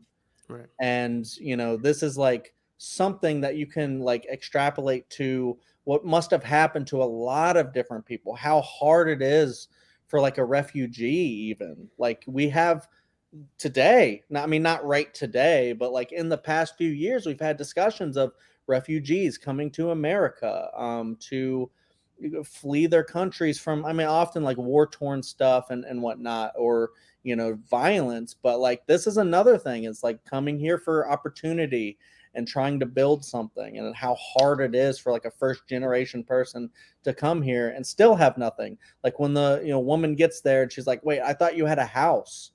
He's like, this is my house. She's like, this is a barn. Yeah. Eyes. Yeah. I mean, that just tells you, you know, it just really lets you know about what it was like 300, 400 years ago, and what life was like and how difficult life was. This is probably more difficult than anything we'll ever go through in our lives in our just normal, regular, everyday life. And like the one guy, he wanted to establish a church, and they're like, no, you can't establish that church. And so he's like, well, I'm out of here. I'm going over to the new record. And then the brother, he's just trying to find a life for himself, because him and his guy, they're shoveling SHIT, and they're like, life's got to be better than this, you know. And they end up on this trick, and he ends up finding a girlfriend, where I think it ends up being his wife or whatever. And or I don't know if they established that or not, but I think she's going to end up being his wife. She was his girlfriend or something. He was teaching her, or she was teaching him English, or something. They weren't really doing it right. I was like, what do you guys even, you're not even, the phonetics aren't working there. But that's the thing, is they don't know if it's right or wrong. And then when he tries to communicate with the guys in America, it's wrong. And that's also so sad. I'm like, wow, like Yeah, like now we take for granted like that we have a Google Translate app. We can say anything, and we can Right. show someone in America, and they'd be like, "Oh yeah, okay, that's what that means." Yeah, that The- for me was the biggest culture shock. I'm like, wow, like yeah. I don't realize how often I use it because I work in a restaurant in a busy touristy area where we get people who speak all different languages, and I have my handy dandy app ready if I have to say, hey, wait a few minutes, we'll have a table ready for you in a sec. That's really cool. Or like, oh, you can pay the check with your server over here. I can just say it into the phone into their language, and then they read my phone and they say okay. And it's so That- weird to see that like cool. this world is so different. It is a new land for us, even if it is our land. Like this is a totally different world than we're used to seeing, and it's our world, and that's so crazy. And Dan also speaking about not really knowing what happens in the next film is just kind of interesting because now you can sit here and just like wonder like what's going to happen to these people, and you can see like little nuggets. It is like the Fellowship of the Ring into the Two Towers, or the Dune Part 1 into Dune Part 2. It's like, no, as we theorized, Dylan, Zendaya did not show up at the end of The Immigrants. But, I was like, when does The Immigrants end? When Zendaya shows up, that's how you know. No, but like to see. Oh, I was just one more thing. I was just gonna say, just to see the guy with his girlfriend that you mentioned, Dan.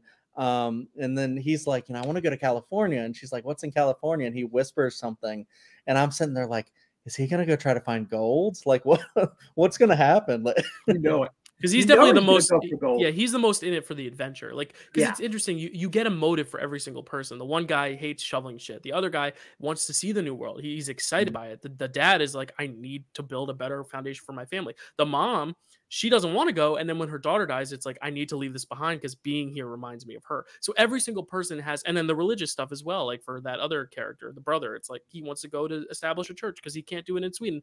Everyone has their own motive. And I like that too. Because like, it's sometimes hard to relate with one character, but when every character has their own little thing going on, you can find someone to relate to and find someone that you most resonate with, which I think is interesting too for an ensemble film. Even though Max von Sydow and Liv Ullmann are the leads, everyone has their own little story. Yeah, you didn't know what they were like. Why is it going over here to this guy in his house just preaching? And I didn't realize that other guy was his brother until a little bit later on, until oh wait, that's his brother, but the funny part about this is the people that made this movie made a movie this year that came out in America. If you watch, it's the same people that made A Man Called Otto, because A Man Called Otto is based on A Man Called Ove, which is a Swedish film. It's the same company. They've been making movies this entire time, all these years. So that tells you something. Hey, they obviously make good movies because they're still making movies 50 years later. Yeah, I mean, the Swedes, they know what's up. And I'm very interested because this actually gave me, I know Chad hasn't seen it, but I don't know if you have, Dan, Fiddler on the Roof vibes too, even though Fiddler on the Roof is dealing with a Jewish population in Russia trying to emigrate to America. Like this is what that reminded me of as well. But even that, with the music, it's a little bit more hopeful at times, at least. Whereas here, it's like all solemn and all dread, and that can be tiring at times, but also very inspiring when it does hit. And that's why I think this is great. And I like how we all discover this at the same time too. It's not like someone, it's not like a film that a lot of people have heard of or have seen, but now we can introduce it and hopefully recommend it. Thank you, Criterion Collection. Yeah, Criterion. And if you get the Criterion, you get both. You get this and the sequel. So what a deal. Yeah, it's a good deal. The Emigrants, nominated for 4 Oscars this year, nominated for 4 language film the year before. But for the 4 that's nominated for in this ceremony, it's Best Picture, Director for Jan Troll. I don't know if I'm pronouncing it right. You think it's Jan? You think it's Jan? Jan Troll? Jan Troll. Jan Troll. I don't know. Actress Liv Ullmann and adapted screenplay. But I don't know how to segue this. Let's talk about the big elephant in the room. The one that's behind me, the one that's behind Dan, the one that's I think it's behind Chad too. Yep, you have that Coppola restoration. I do as well. We got to talk about it. We got to talk about The Godfather. We could.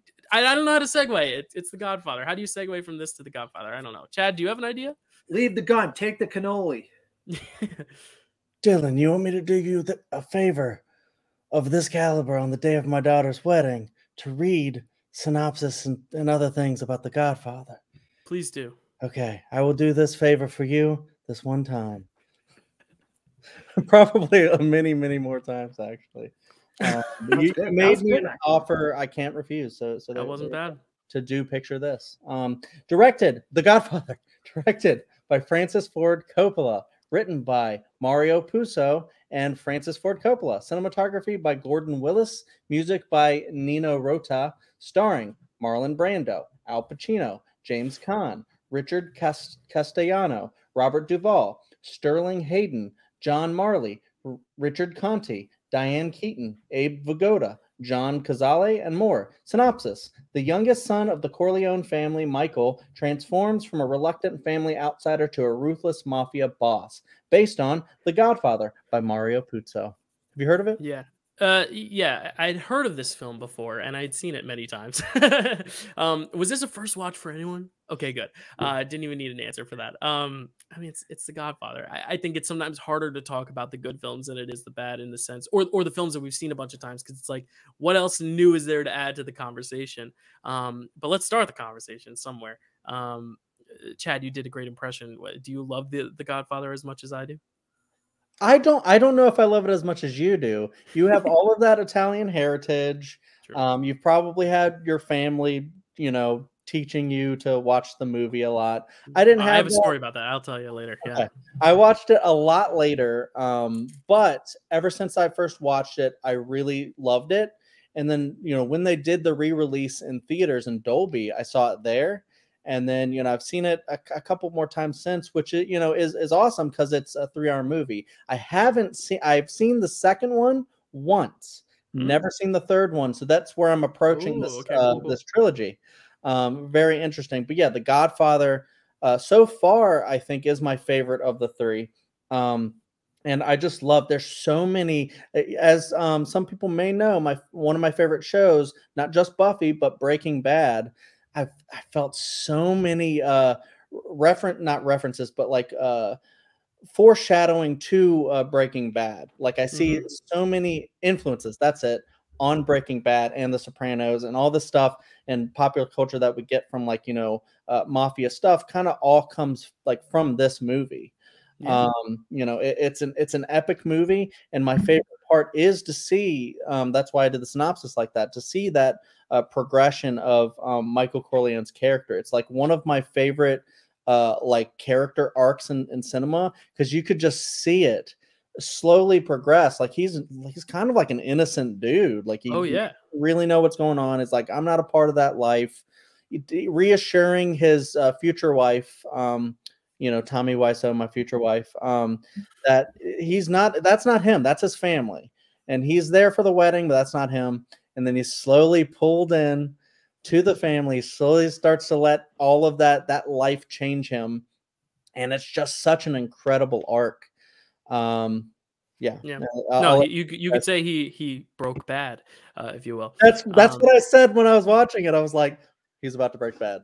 Yeah, and it's that trope. It's not even a trope, but it's something that so many films and shows focus on, is the kind of corruption of someone who is innocent into something darker and more sinister, and seeing it from the lens where like those are the people you're focusing on, but while they are protagonists, they aren't heroes. They are very much anti-heroes or even villains, but they're villains of someone else's story, but you're seeing it from their point of view, which is so interesting, because there are things that they do that are kind of heroic in a sense, in the terms of like Sonny going and beating up this guy for beating up his sister. I mean, yeah, of course, but then killing someone, that's a big leap. So I think there's a lot of that. But Dan, you want it on for The Godfather for very specific reasons, because you love it, and I want to hear your love for it, Dan. So let me know, what do you think of The Godfather? Yeah, I saw all the first two films when I was 6 years old, and wow. So I have a very invested interest in this movie and in this trilogy as a whole.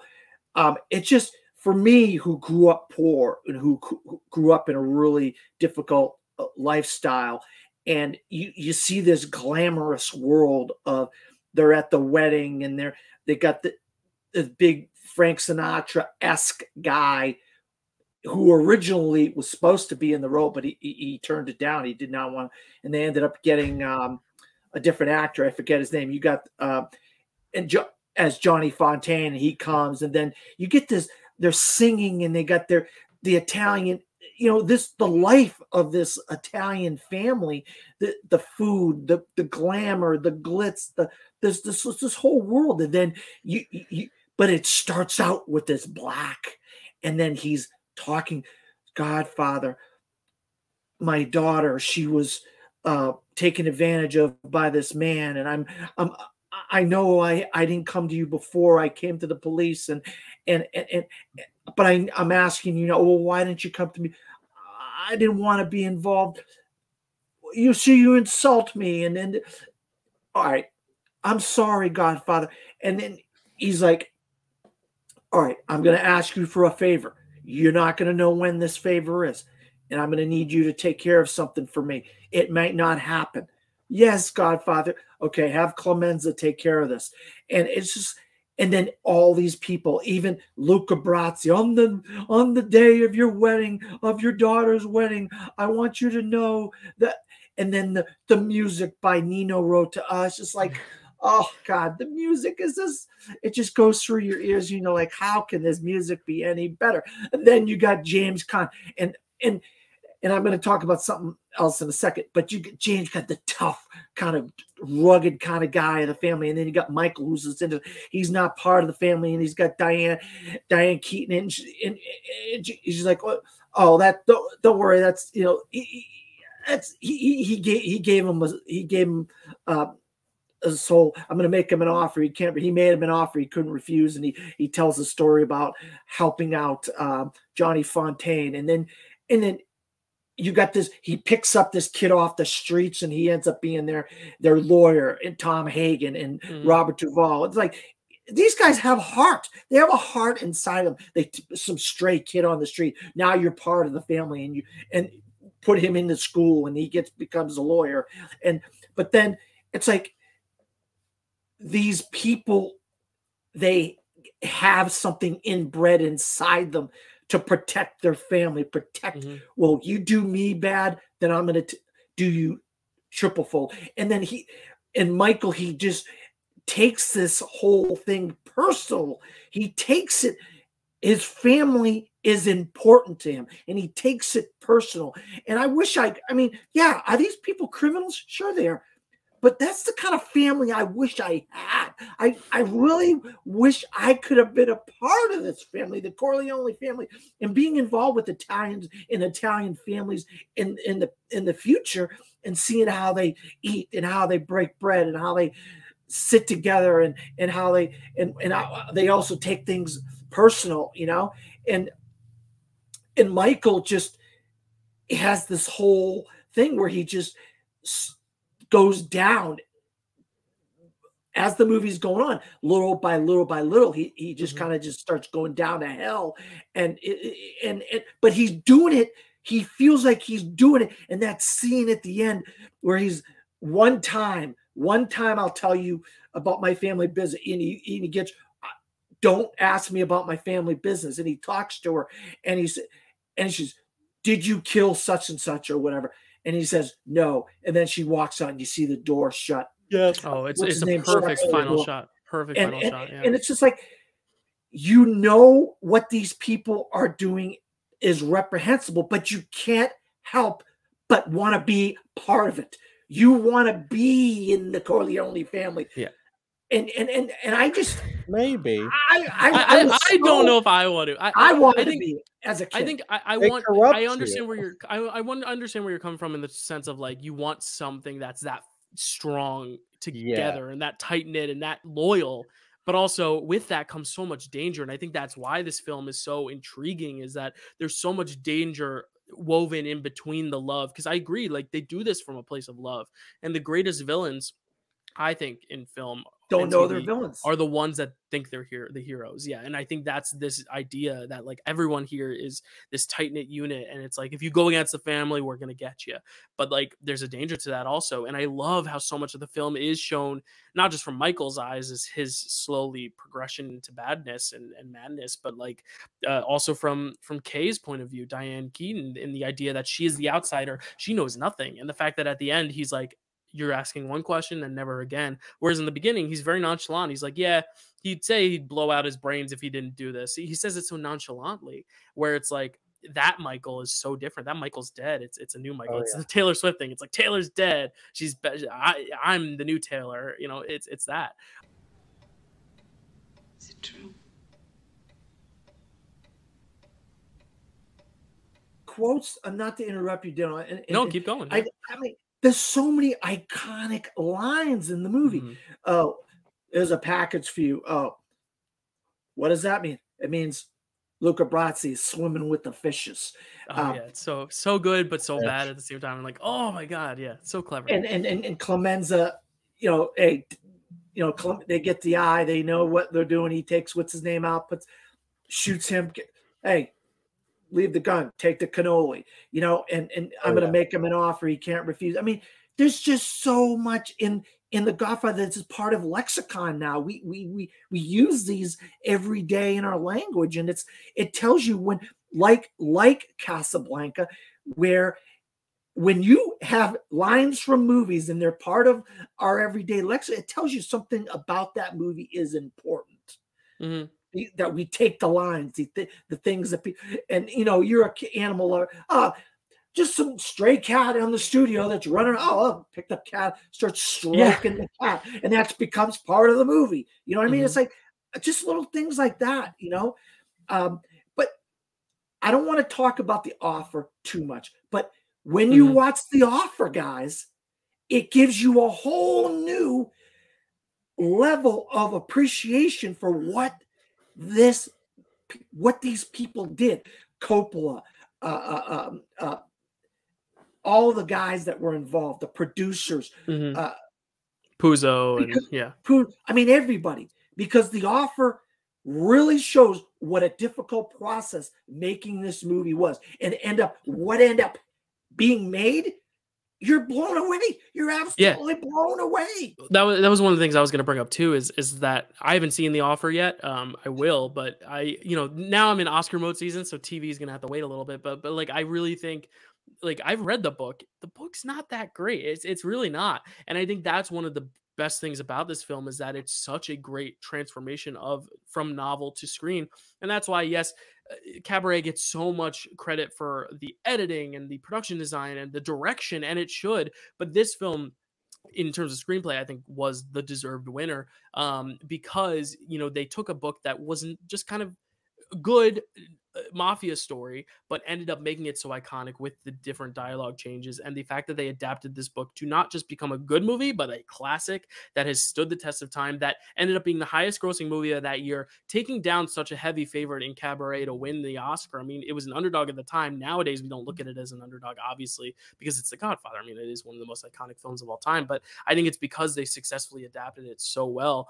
And I do think the direction, while I am totally on board with giving Bob Fosse the win, I mean, the direction here is also so good. We talked about that final shot, the door in her face, and I love how that's the last image, because that kind of, it's not the similar Dune thing, but it's like kind of sets up the next one, where it's like, now we get to see what it's like with Michael fully established as the Godfather, and with Kay being this outsider and what happens and all that stuff. I did mention to Chad, I have an interesting story to tell with this film. And I think, Dan, I have you beat by a few years. You saw this when you were 6. I saw this when I was like 6 months.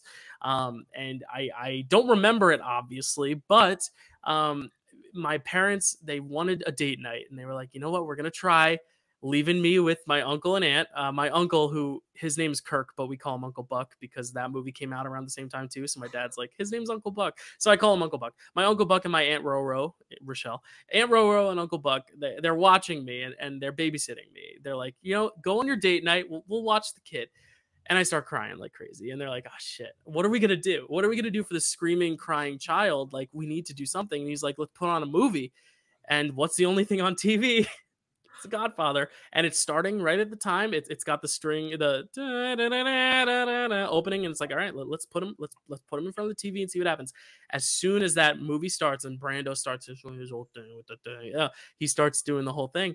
I'm sitting there glued to the screen. My aunt and uncle have gone on the record saying that I sat still for 3 hours watching The Godfather, did not make a sound, did not take my head or eyes away from the TV, sat there watching the movie, and they're the whole time just watching like, what is this kid? This kid is watching The Godfather. Like, what?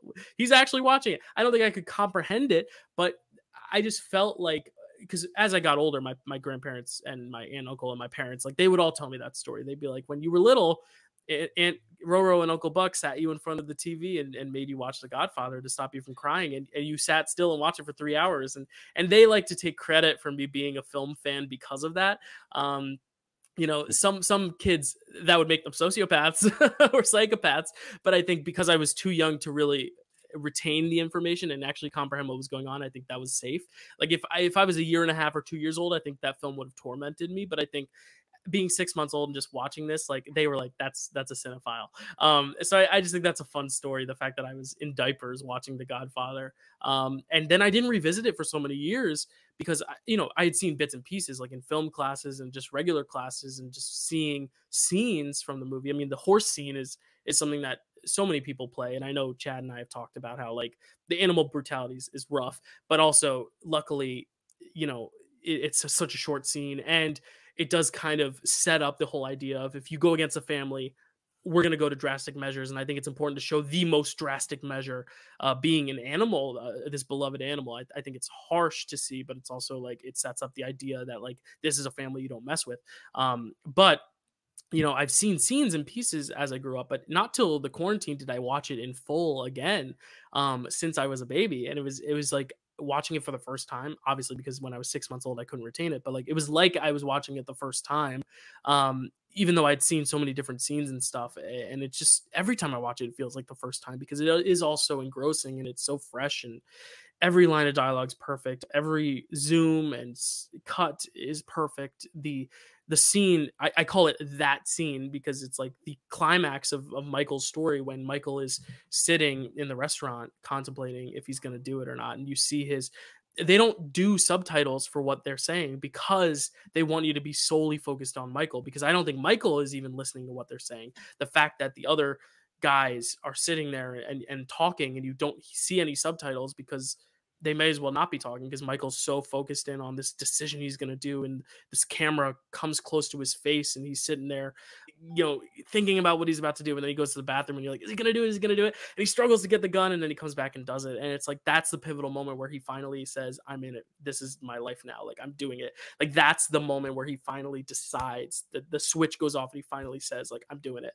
And that's the scariest moment to me. I'm like, he's fully made that transition. And then obviously the ending, the baptism, where he becomes the Godfather, quite literally, to his godson. But that moment to me is like the big pinnacle twist, where he finally decides, like, I'm going to pay the price for this, in more ways than one. And then he gets sent off to Italy, and that whole thing. I think it's amazing. It's masterful.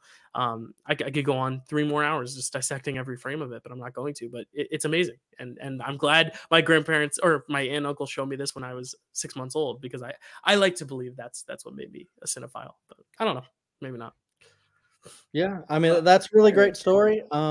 Yeah, there's a lot that I have to tackle here, because you guys said so much. But going on to talk. No, it's fine. Going on to talking about so many different things.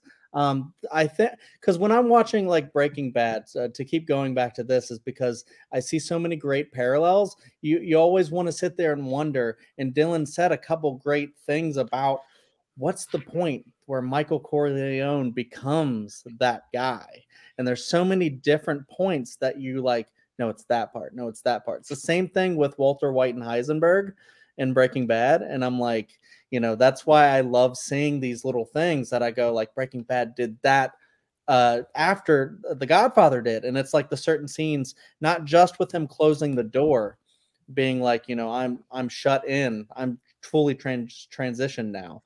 But like going towards the Italy part, where he's in Italy, they're talking about that girl that he likes, and then it's like, oh wait, we got to get out of here. That's her dad.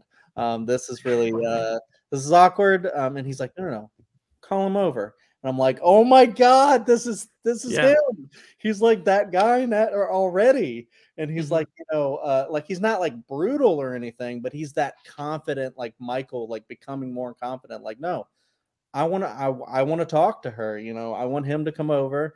and I'm going to apologize. I'm going to tell him who I am. You know, a lot of people will pay a lot of, money for information like that. This is not, I'm not taking this lightly, but that's how much I want to meet your daughter. Stuff like that, I just think is so fantastic. I love how, it is so personal to so many people. Like my father-in-law is Italian. He says leave the gun, take the cannoli all the time. He's his favorite movie. And, I love it so much too. And I love when Dan brought up just the whole thought about, do you want to be in this family or not? And then Dylan had a great point too, where it's like, you do and you don't. It's like you do because they do have this kind of like tight knit sense of community. They'll do anything for each other, and if someone messes with the family, you have to, be taught a lesson. And yeah, I don't love the horse part. They could have done it in a much different way, but some people are more fine with that than I am. And it is shocking, and that's good point. That's the point. But I skip over that part now. And when I did, you've seen it enough times, you know it. You don't need to watch it. My wife was like, thank you, and I was hoping you would. No, but yeah. When you think about if you want to be a part of this family or not, I kind of like see myself not as a Michael, not as a Sonny or any of these people. I see myself as freaking Fredo. Yeah.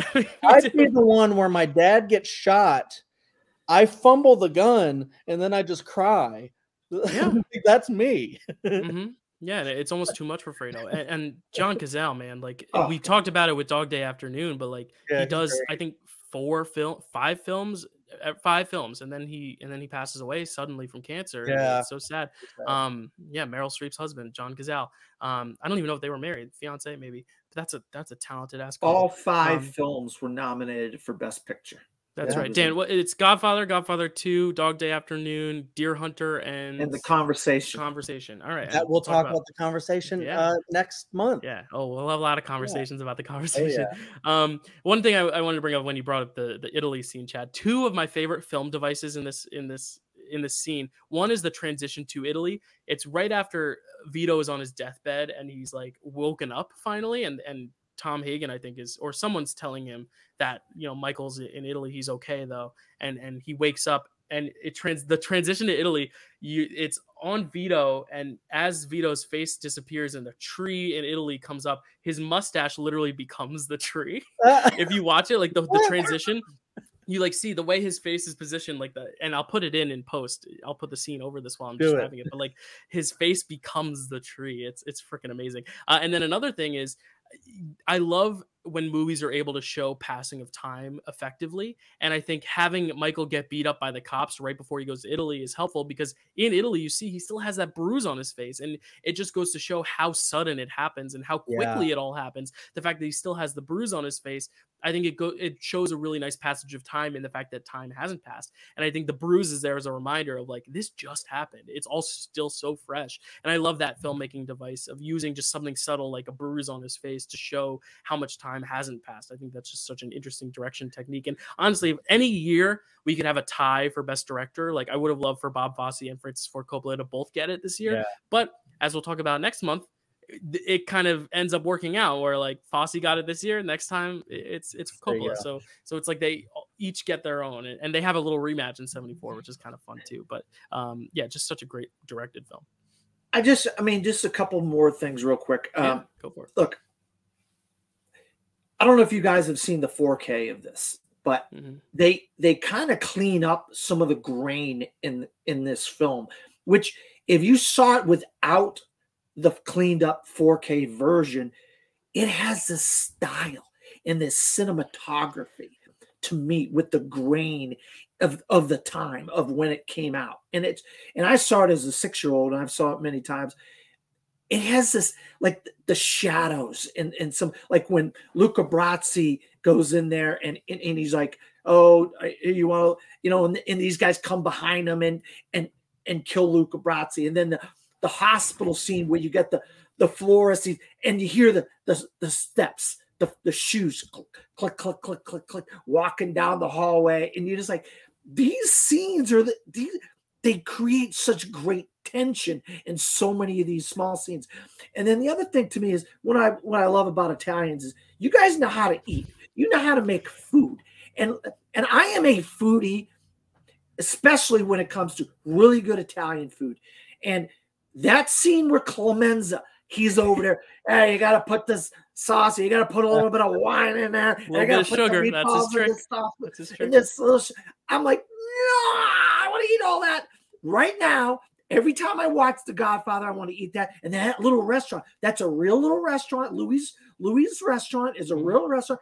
I would love, they have like tours of different movies and different locations. I would love to go to New York, go with Dylan. Let's go find Louis. Let's go to Louis. Let's eat at Louis. Oh, I will take you up on that offer. Don't kill me. Chad is coming too. Yeah, no, I'm not doing this solo. All three of us will go to Louis. We'll go to Louis. Yeah, I think that's a great point because like so much of Italian culture is the food, and I love how it's like these mob bosses are sitting around having a conversation, and Clemenza is just like, oh, you got to put in the sugar, and you got to put in the wine, and a bada bing, bada boom, and they're like, no, come on, stop distracting the kid. Like I need to talk to him.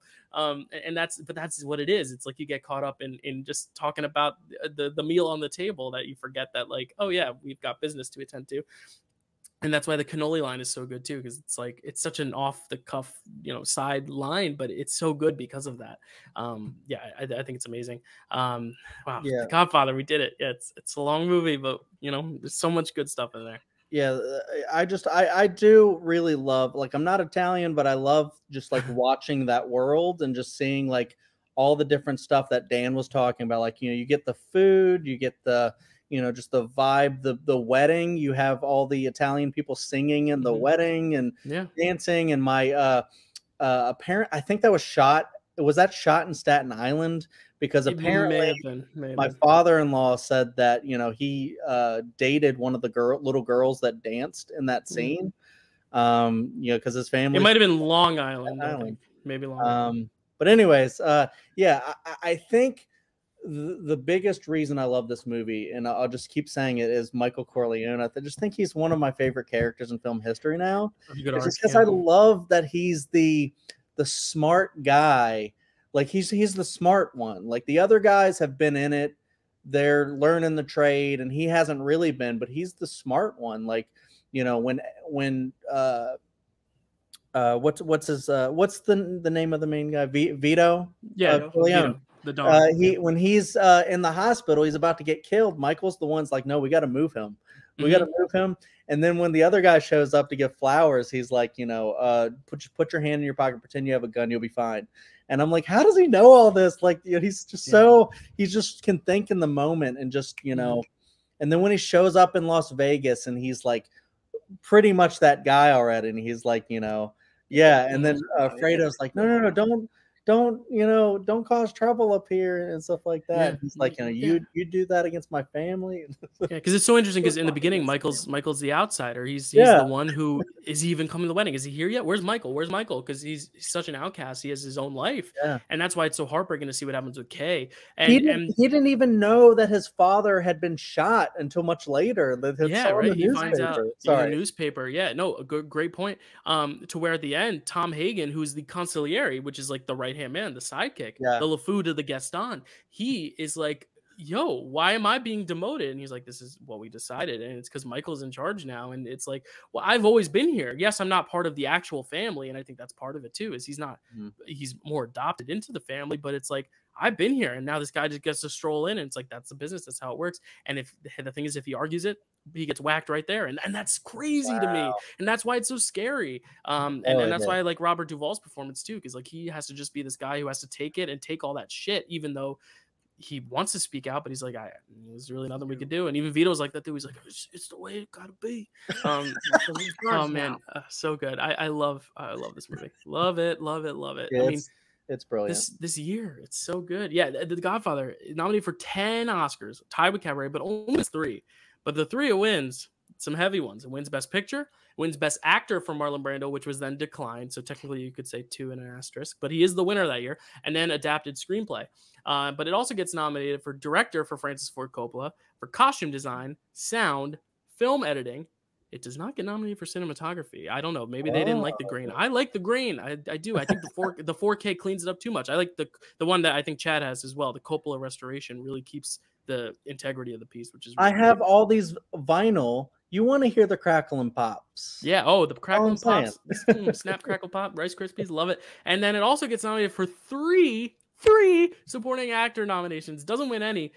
Maybe vote splitting. Maybe Joel Grey is just that good, but it's nominated for best supporting actor for Al Pacino. I would argue he's lead. Yes. Supporting actor for Robert Duvall, as we mentioned, and supporting actor for the late great James Caan. So there we go. Godfather 3 for 10. You love to hear that crackle and pop, the sound. You love all those sounds. The sounder of it all. That was my transition to sound. There you go. Wow.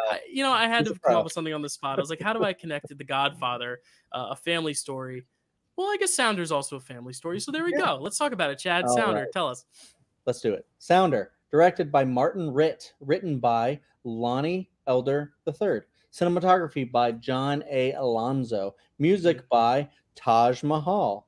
Starring Cicely Tyson, Paul Winfield, Kevin Hooks, Cameron Matthews, Taj Mahal, James Best, and more. Synopsis: an African-American sharecropper family in the Deep South struggle with economic and personal hardships during the Great Depression, based on Sounder by William H. Armstrong. That's right. So yeah, definitely a different type of film, a different vibe for sure. Also has some banjoing though, a little bit of a connection to Deliverance. Also has some banjoing from Taj Mahal, who is in the film playing the banjo. Also did the score for it, but it's a different vibe than Deliverance for sure. But it kind of has that country vibe, that out in the woods type, like very rooted Americana vibe. Is this a first watch for everyone, or Dan, had you seen this before? Me. I saw this before. Okay, so Dan, as someone who had seen this before, Chad and I hadn't seen this before, but as someone who's revisiting this, what do you think of this film, Sounder? Yeah, I saw it when I was a kid. We watched it in school. I'll tell you what, when you see these type of films that deal with the subject matter that is in this film, slaves or sharecroppers, if you will, and the Deep South in this movie takes place in Louisiana, you forget how difficult life was for this African-American people in this country.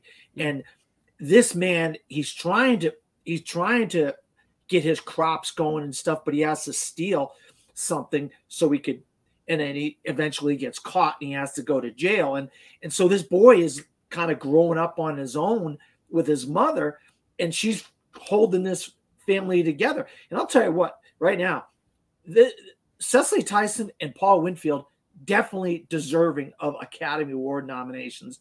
And the dog is a great dog in the movie. Great cinematic dog, yeah. Something happens to the dog, but spoiler alert, the dog doesn't die.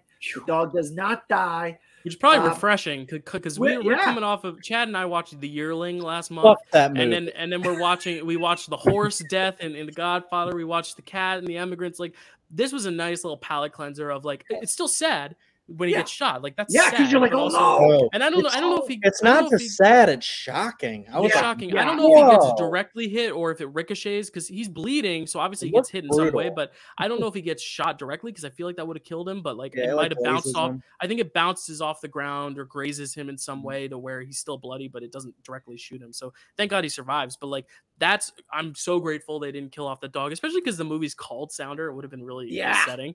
Right. That's it. Yeah. That's exactly what I was trying to get at. Is like they're coming to get the father. The father stole. He's going to go to prison, and the dog's like roof, roof, roof, roof, roof, and the guy's like, shut up, shut that dog up. And he runs off, and you think, oh no, the dog's gone. And eventually the boy finds him, or he comes back or whatever. You're like, dang God, that dog is back. It's the name of the movie. You're not going to name the movie after the dog, and the dog died. There's a sequel and everything, and they 5 minutes into the movie, so you're like, please, no, I don't want the dog to die. That's actually what I was afraid of, though, because with the Yearling, spoiler alert, the Yearling dies. With Old Yeller, what happens to Old Yeller? Sounder, I'm like, oh no, please don't tell me. Please tell me that dog comes back. Thankfully. Yeah. Well, and I think what's interesting about the dog, let's talk about the dog for a second. Amazing dog. It was almost like the sound design of the barking was a little almost overbearing at times, where I'm like, oh, it's a cute dog, but like his barks are very prominent. But I think that's a good device, because when he gets Sounder back, when he finds Sounder, he loses his bark. Essentially, he doesn't have that kind of heart anymore. He's like almost depressed because the guy's not around, the father. But then when he gets that bark back and you hear him barking again, you're like, oh, he's barking again. And then you see the dad come up the hill, and it's like, it's one of those amazing, like, heartwarming cinematic moments. Like, this movie's rated G, so like it can be a little sappy like that. Like, I love the soaring score with the dog barking, and then the dad coming up the hill, and it's like, oh, Sounder found his bark again, because it's essentially a metaphor. The dog gets shot when the dad gets taken to jail or taken to the prison camp, and then when the dad returns, so does Sounder's bark. And I'm like, oh, that's very sweet. That's so sweet. The fact that, you know, the dog's bark is a similar parallel metaphor for this family being apart and then coming together again. I was like, oh, that's cute. Yeah. You know, and the other thing too is you gotta, you know, okay, so this happens at the beginning of the movie. What is gonna happen with this family? You got Cecily Tyson, you got the boy. The boy ends up going to school and learn how to learn. He's going to school and he's learning, which he's going to grow up to be a learned a child who ends up growing up to go out and find a job and maybe help the family down the road, you know, which ends up being a good thing for the boy.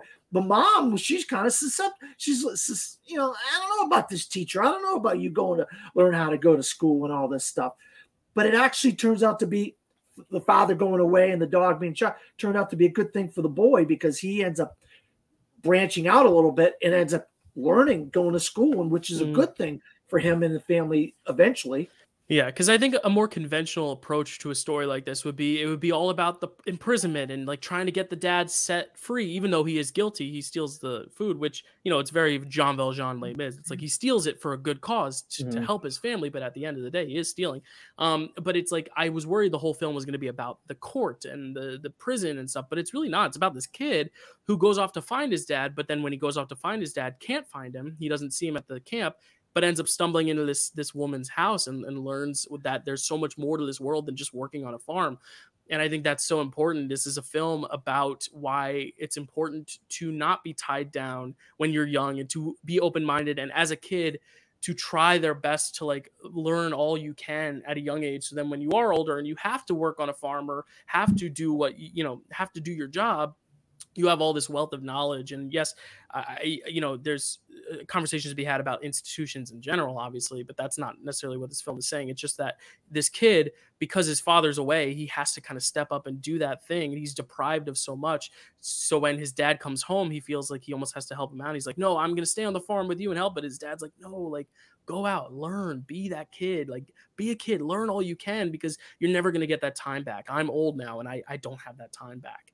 And I think that's beautiful as well, to see this kid go through so much growth through losing his dad for a period of time, coming back, and then like really figuring out his own path in life. And I think that's really great. And it's a simple film. It's kind of quiet film at times, but I think it has a lot to say about that and growing up and morals and moral obligations and stuff like that. Chad, this is a first watch for you. What, aside from the dog stuff, which we mentioned, like what do you think of this film? Yeah, I mean, you know, with the dog stuff, you know, it made me want to like the film, because I was like, finally, we get a film that, you know, yeah, the dog isn't treated the best at points, but then like it's a core part of the story, and he survives. And he's a great companion. But I love how this is kind of like a tale of, just like we talked about the Immigrants being like the life of people who are treated terribly somewhere and they immigrate somewhere else.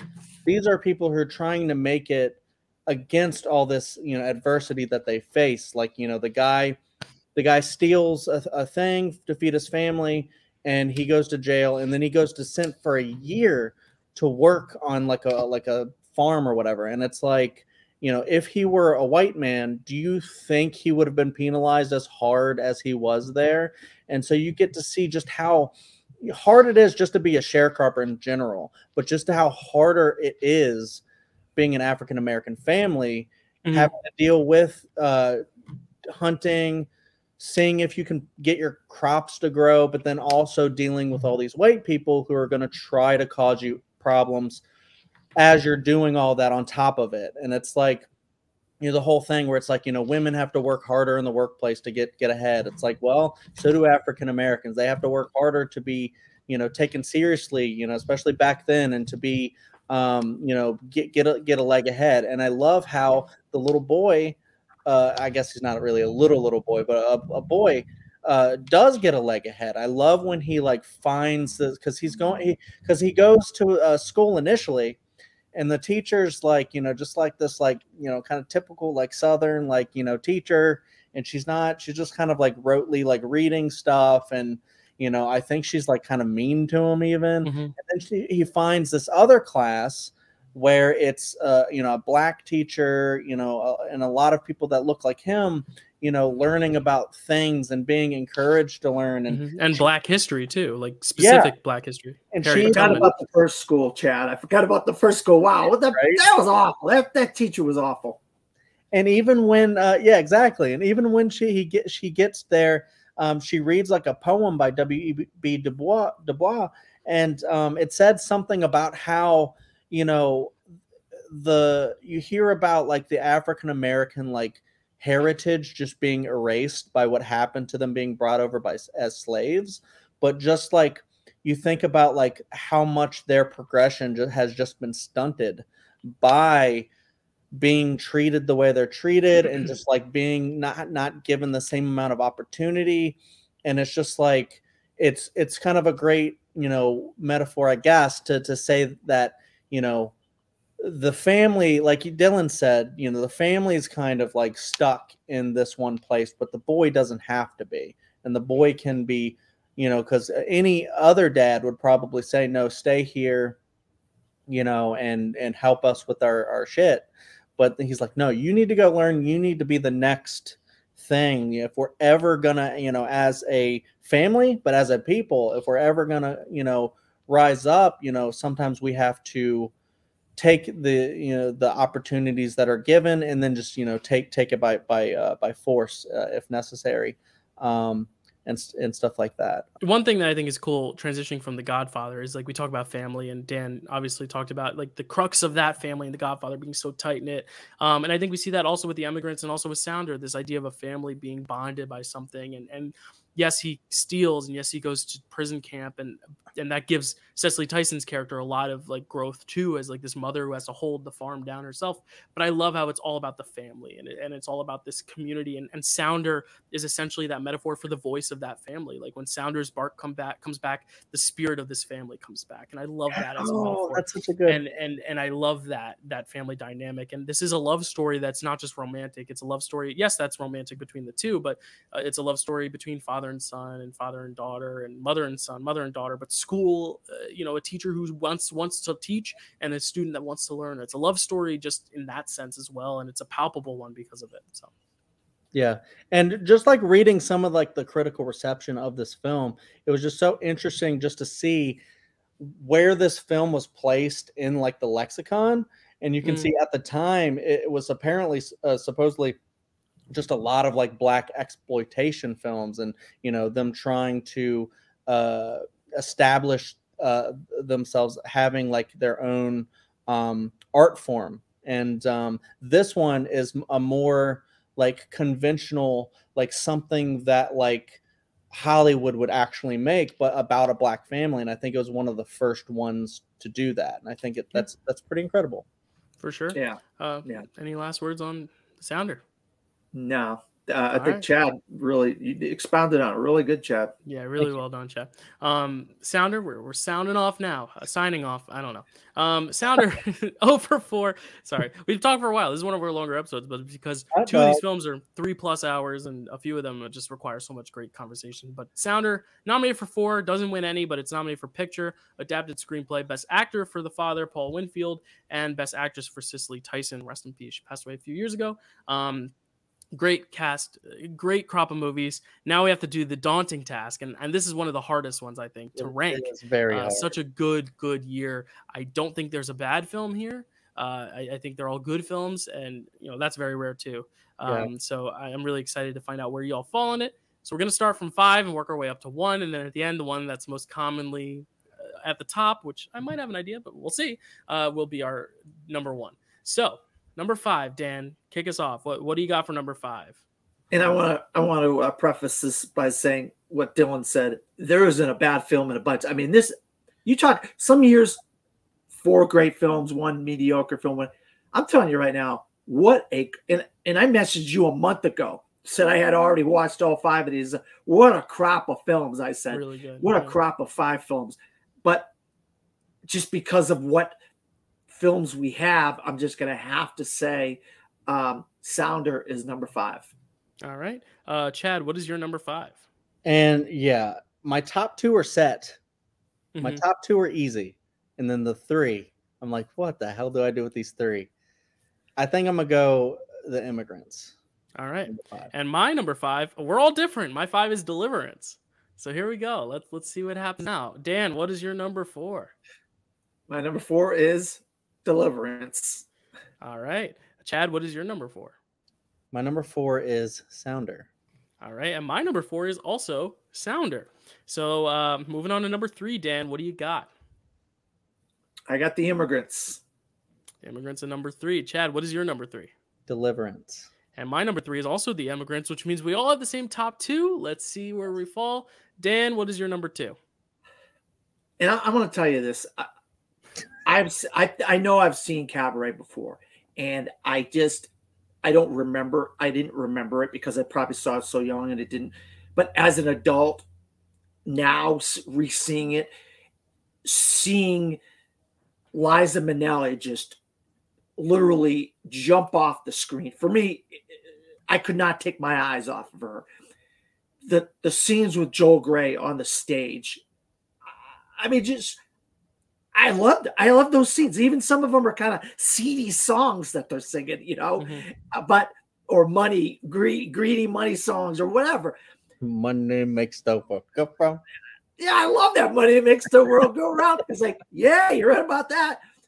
And I love Liza Minnelli. I cannot get enough of Liza Minnelli in this movie, but I also love Joel Grey. But just based off my life, my experiences, just everything, my movie, me being a film historian as a person and whatnot, I've got to put Cabaret second. I'm sorry. Okay. I just got to. I'm glad you expressed that too, because in any other year, and I was going to say this too, I'll say that Cabaret is my number 2 as well. But I think in literally maybe any other year except for maybe 1960 and maybe 1997, I think Cabaret is my number 1 film in any other year. I would have put it above all 3 Lord of the Rings films, honestly. So, wow. Cabaret is my number 2. But my number 1, obviously, we'll get there in a sec. But Chad, what is your number 2? Yeah, I know. I love the long-winded thing that Dan said because, it is just to stress just how great these top 2 films are. And that's why I said my top 2 films are set. Yes. I like it. They like it. Cabaret is number 2, unfortunately. All right, which means all together, our number 1 is, everyone say it on 3. 3, 2, 1. The Godfather. That's right. It's all our number 1s, which means it will be our pick for Best Picture in 1972. That was kind of inevitable, but again, like I said, in most other years, it would be number 1, Cabaret for me. But yeah, and all our rankings are different. Dan and I have the same top 3, but our 4s and 5s are different. Chad has a different 3, so it's a really fun ranking, and I love to see it. But Godfather is our number 1. But now we got to get to an even more fun part, I think, because I think I knew Godfather was going to be our number 1. Yeah. Now we got to get to our Best Actor and Best Actress prizes, and we're going to start with Dan. As always, when we have a guest, they will decide if they want actor or actress first, and they will be the last for the others. So it's you get a win and a loss or whatever. But this crop, I think there are more than 3 performances for men and women. I didn't know how to go about any of these. So, Dan, tell us, who is your Best Actor of 1972? And I have a list of pretty much the main prominent actors that were in these movies this year. And fantastic. Paul Winfield, Joel Grey.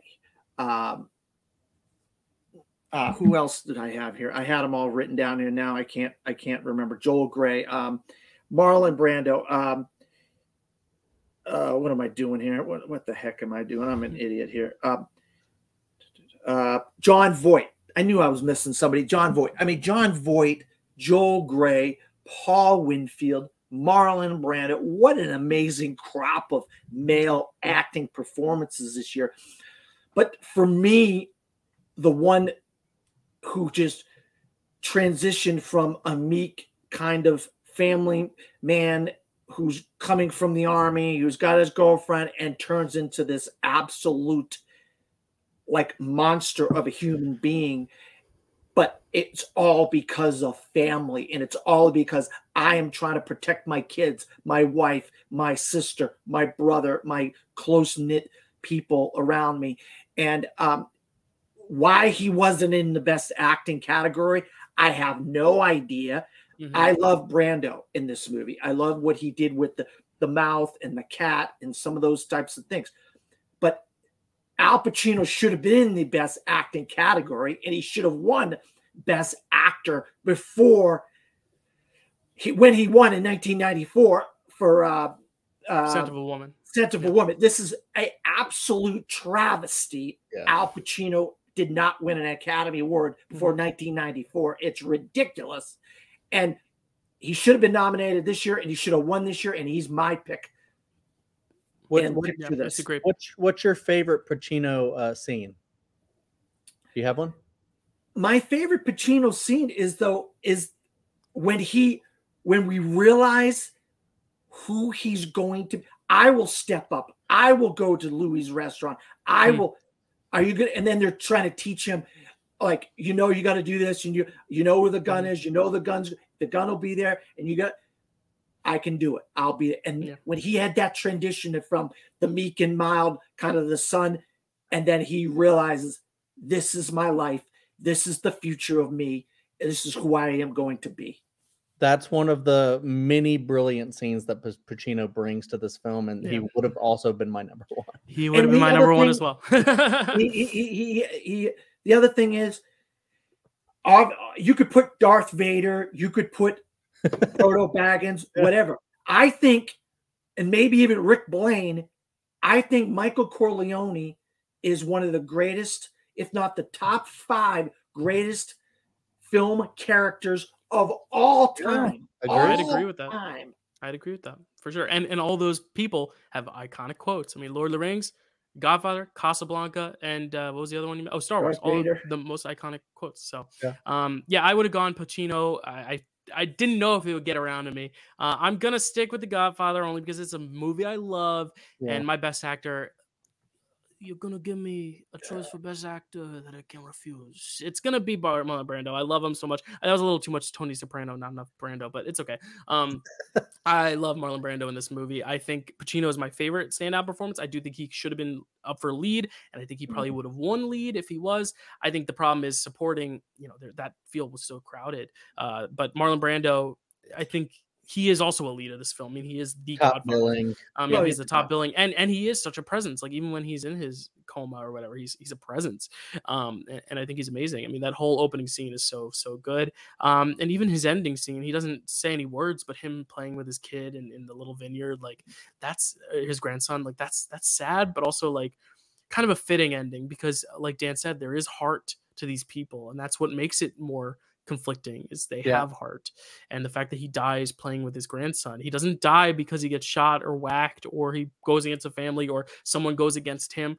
It's just him dying doing what he loves with his kid, with his grandkid, and that's even more harrowing, I think. So Marlon Brando though, my best actor pick.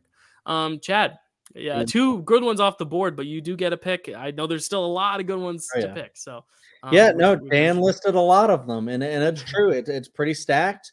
But after I went there and I said, okay, I'm pretty sure I knew it. I was like, Dan's gonna pick Al Pacino, and then Dylan's gonna go Marlon Brando. So I'm picking Joel Grey. I mean, that's nice. Easy after that. I first saw him in Buffy, and then I get to see his brilliance as a young person in Cabaret, which I adored, and I adored every scene with him in it. Every single time I go, like, I'm watching this movie and I'm like, wait, there's another Joel Grey song coming up, and I get so excited. Just two ladies, just him, just doing all that physicality. And I'm just like, some of my favorite like musical like sequences are just watching like Vanessa Hudgens and Tick Tick Andrew Boom. Garfield, yeah. Yeah, and I'm like, just like seeing all the the physicality that these people do, I'm like, oh my God, they're so great. And Joel Grey is just like one of the best. And oh, and we never even talked. We said we were going to talk about the other iterations because I the adaptations. listened to Alan Cumming do it, and I was sitting there and I was like, it's different, and I don't like it. I was like, it's nothing like Joel Grey. Yeah. I don't think it's actually that good, and I'm like, I think that's I know a lot of people like it, but I'm like, that's what like Joel Grey just like, he wasn't just, what they need. Like he brought so much to that role. I just don't think it can be replicated. Well, that's the thing is Joel Grey, I think when they were casting the role, they had other people in mind. I think Fosse himself held off on picking a role because he himself was hoping he would get to play the MC. And I think, and I think because Joel Grey played it on Broadway, he was the original MC on Broadway. So I think Bob Fosse, when he was going through it, they were like, "You need to give us a name. You need to give us a name." And he was like, "I'm not sure." And they were like, "Listen, if it's you, you got to tell us." And he was like, "No, I can't do that." He's like, "I'll go Joel." And Joel got the part. But then when they did the revival on Broadway, Alan Cumming played the role. But then they did another revival in 2014, and they couldn't find anyone that they went back to Alan Cumming. It's like once this role is a part of you, I feel like you are, there's only so many actors who've been able to really do this. And the fact that Joel Grey played the original, played the one in the movie, and then Alan Cumming played it in the 90s revival, Alan Cumming played it in the 2014 revival. They're about to put it on Broadway next year. And it's only the third MC that ever performed on Broadway, and it's going to be Eddie Redmayne, who just did it on the West End with Jesse Buckley. Jesse Buckley was Sally Bowles, and he was the MC. Not a role you would think for Eddie Redmayne to play, but it's a cool experiment, and I heard he was great. He won the Olivier Award, which is the Tony Award in England.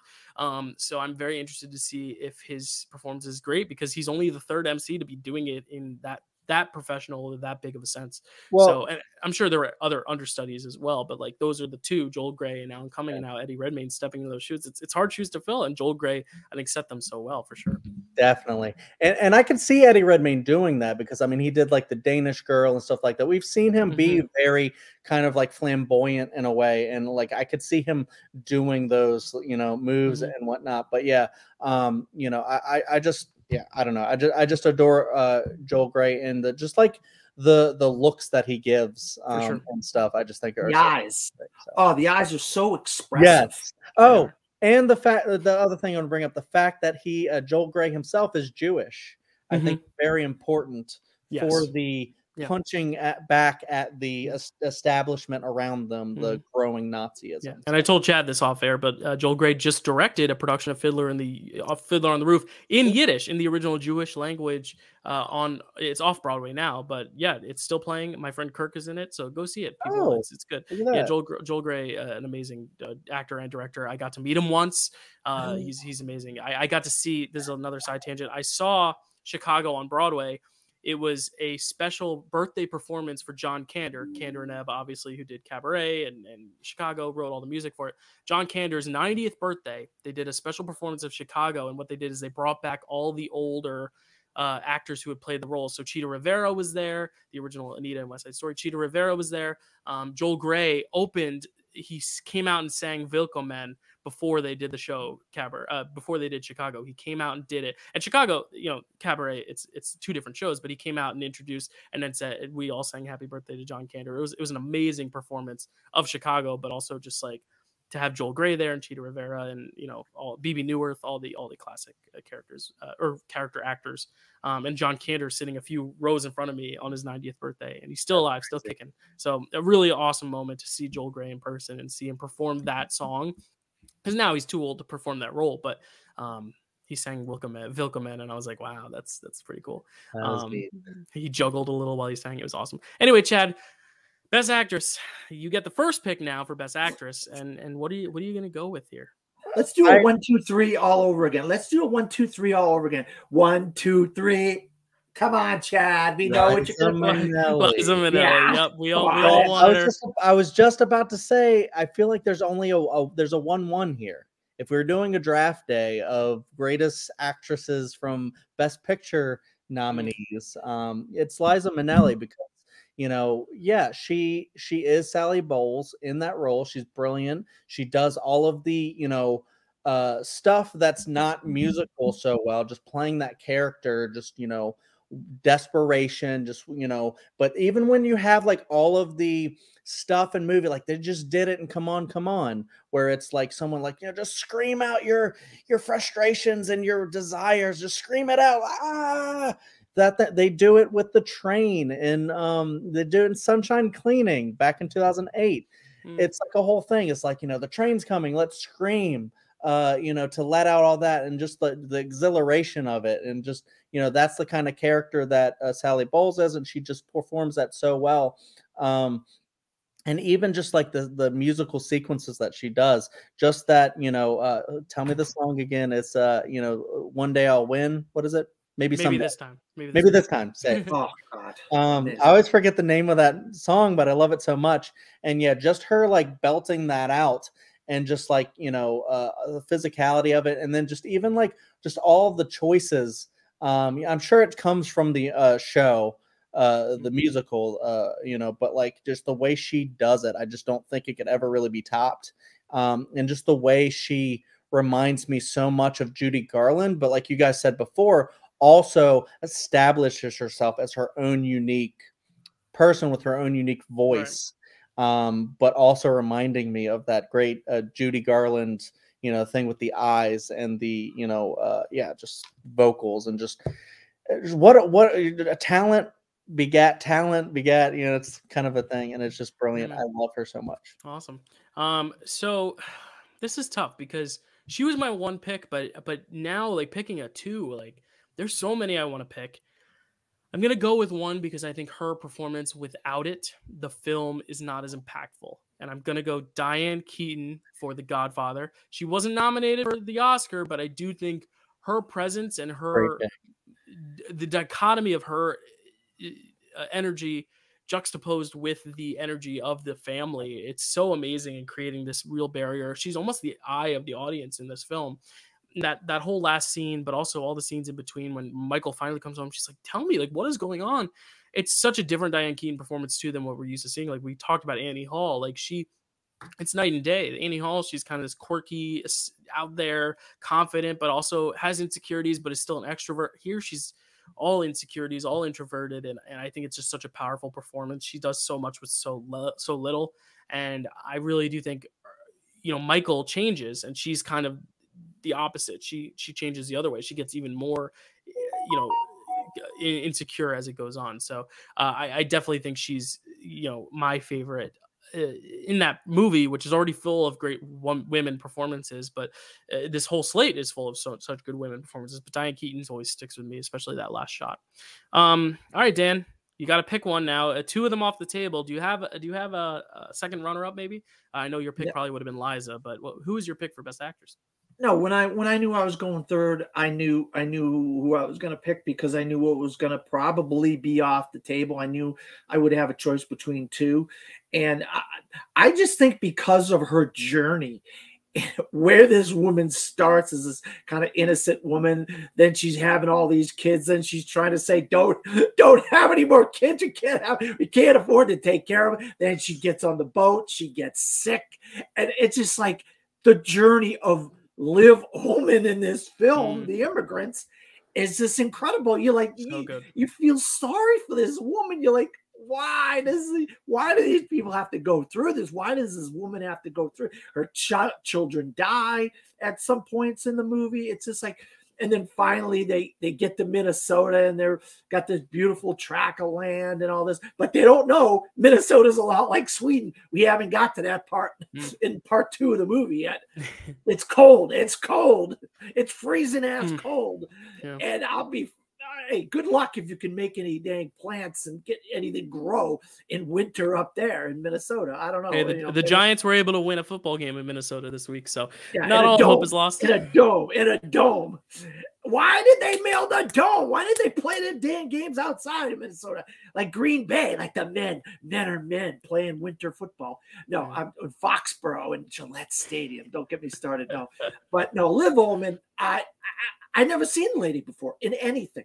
I've never seen her in anything. You alluded to her being this in these Ingmar Bergman films. I guess I got to watch more Ingmar Bergman films because I think the big one incredible. is scenes from a Cries, marriage she's in. Is not like Cries and Whispers.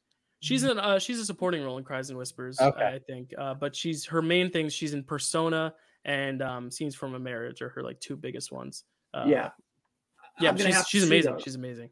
And Face to Face. Also, she was nominated for an Oscar for Face to Face, which was another Swedish film in 1976, a psychological drama.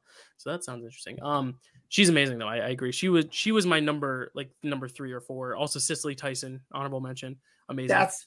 I had the two of them to choose from, Cicely Tyson and Liv Ullmann.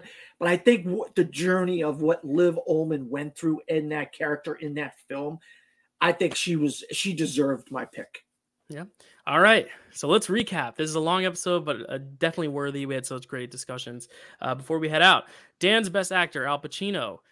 Dan's best actress, Liv Ullmann in The Emigrants. Dill's best actor, Marlon Brando in The Godfather. Dill's best actress, Diane Keaton in The Godfather. Chad's best actor, Joel Grey for Cabaret. And his best actress, Liza Minnelli for Cabaret. And our best picture for 1972 is The Godfather. And a little bit of picture this Hall of Famery is going on. We have 2 people that will be, we're not going to induct them till the end of the year because we're going to wait till December to like show the image and all that. But 2 of them will be inducted to the Hall of Fame in December. One of them being Al Pacino, who has won his 2nd award. He won for Dog Day Afternoon and now for The Godfather. And Diane Keaton, who won for Annie Hall and is now winning for The Godfather. Our 2nd woman inducted into the Hall of Fame. And I have a feeling maybe a few of these actors we picked may also have a shot of making the Hall of Fame as well in future episodes. But yes, a very iconic year for that reason. The Godfather, I think, ties Shakespeare in Love now for the most picture this awards with 4. It wins Best Picture, it wins 2 Best Actors and 1 Best Actress. And I believe Shakespeare in Love won. Maybe Shakespeare in Love only won 3. I think I can't remember. Oh no, it won 4 because we picked Imelda Staunton, Gwyneth Paltrow, Joe Fiennes, and it won our Best Picture. So those 2 films have won 4 awards, which is pretty amazing on the show. But yeah, a really awesome year. Of course, Dan, thank you so much for joining. Before we give our send-offs and say goodbye, I just want to let you all know what's coming next month. That is going to be the 1974 year, as we alluded to. We are going in order of the Godfather years, and our next year is 1974, which is a rematch between Coppola and Fosse, and is also a rematch with Coppola and himself. We'll explain. The movies for next month, 1974, are Chinatown, The Conversation, The Godfather Part 2, Lenny, and The Towering Inferno. Those are the 5 films. Of course, Lenny, directed by Bob Fosse. The Conversation and Godfather Part 2, both directed by Coppola. And of course, Chinatown, a Roman Polanski film that's very well acclaimed. And Towering Inferno, which I know nothing about. So a great crop of films I'm excited to be talking about with Chad and with Dan Skip Allen. Dan, any last words? Thank you so much for coming on, of course, and we can't wait to have you back soon. What'd you think of this year in retrospect, and are you excited for more movies and more Picture This? Like, just say something. Let me tell you something.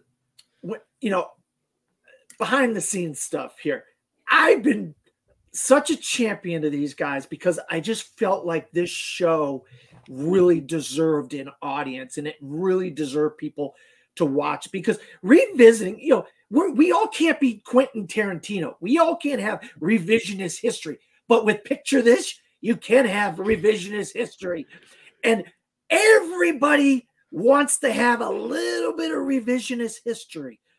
And this show really, and you guys as hosts really have showed me this show deserves an audience and deserves people to watch it and now listen to it on a podcast on the Dill Network podcast channel. Please, people, I'm going to be champion, but it's not. So I've always been bugging these guys, to be honest. I would have loved to have been on every episode, to be honest with you.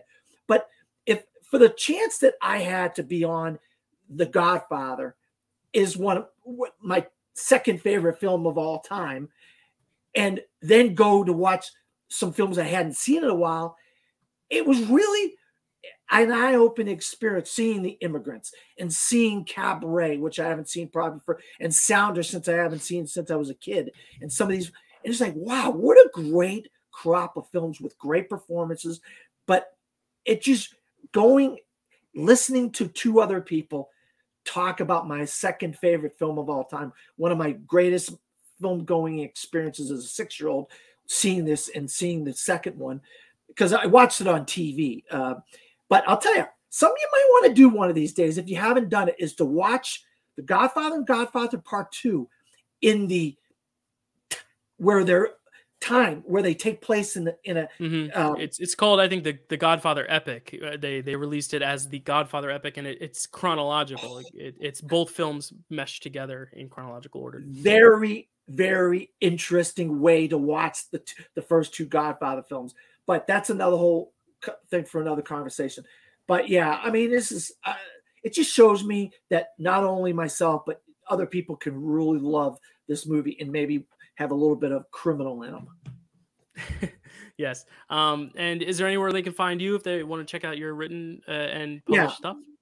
Yeah, I'm a film critic in the Orlando, Central Florida area, and I write for a website called FromTheFourthRow.com. Also, another website called DisappointmentMedia.com, and I'm part of the CACF, a Film Critics Guild in Central Florida, Orlando, and Tampa. So, and obviously my name, Dan Skip Allen, or From the Fourth Row, or DP Skip Allen on Facebook, Twitter, Instagram, and all those places. Letterbox, I'm a big Letterbox. You can go, you can follow me From the Fourth Row on Letterbox, see all my reviews for the last 3 years. Probably close to 600 reviews. Wow, that's awesome. And it's always a pleasure to have you. And thank you for championing our show so much. Because really a lot of the changes we've made, a lot of the different structural things we've done has been stemmed from either you or other people's comments, like, putting this on podcast, or, just shortening up some of the beginning prologue stuff so we get right to the movies because it's so exciting. And this Oscar chart and talking about the Oscar stuff also stemmed from you as well. Like, let's talk about the upsets, because your Ordinary People Raging Bull thing was so popular and so awesome to hear it. So, but this year I think they got the right winner. Chad, where can they find you? Well, I mean, I just also wanted to say, I mean, first, thank you, Dan, and thank you everybody else who watches and supports the show, because we have a blast doing it. It was a really fun idea, and that's really what spawned it. Is like, let's have fun, let's go watch a lot of the stuff that we've been meaning to, and even just looking at this next year, I'm like, look, I'm finally gonna watch Chinatown. Like, I've heard so much about this film, and yet I've never seen it. And it's like, even The Godfather Part 2, I'm like, I saw that once. I really liked it, but I don't remember that much about it, except for like the 2 parallel, things that happen in it. I'm excited to rewatch this again finally. And some other things, like even The Towering Inferno is like, I don't know, probably one of the first disaster movies, except for like, the Poseidon Adventure, then this, and then, stuff like that. So, we have a really great time doing this. We also have a really great time seeing when we do the revisionist history and we say, no, this one actually should have won, for whatever me and Dylan and sometimes Dan, sometimes Malcolm, whoever may guest in the future, know, for whatever we know. I don't know. What do we know?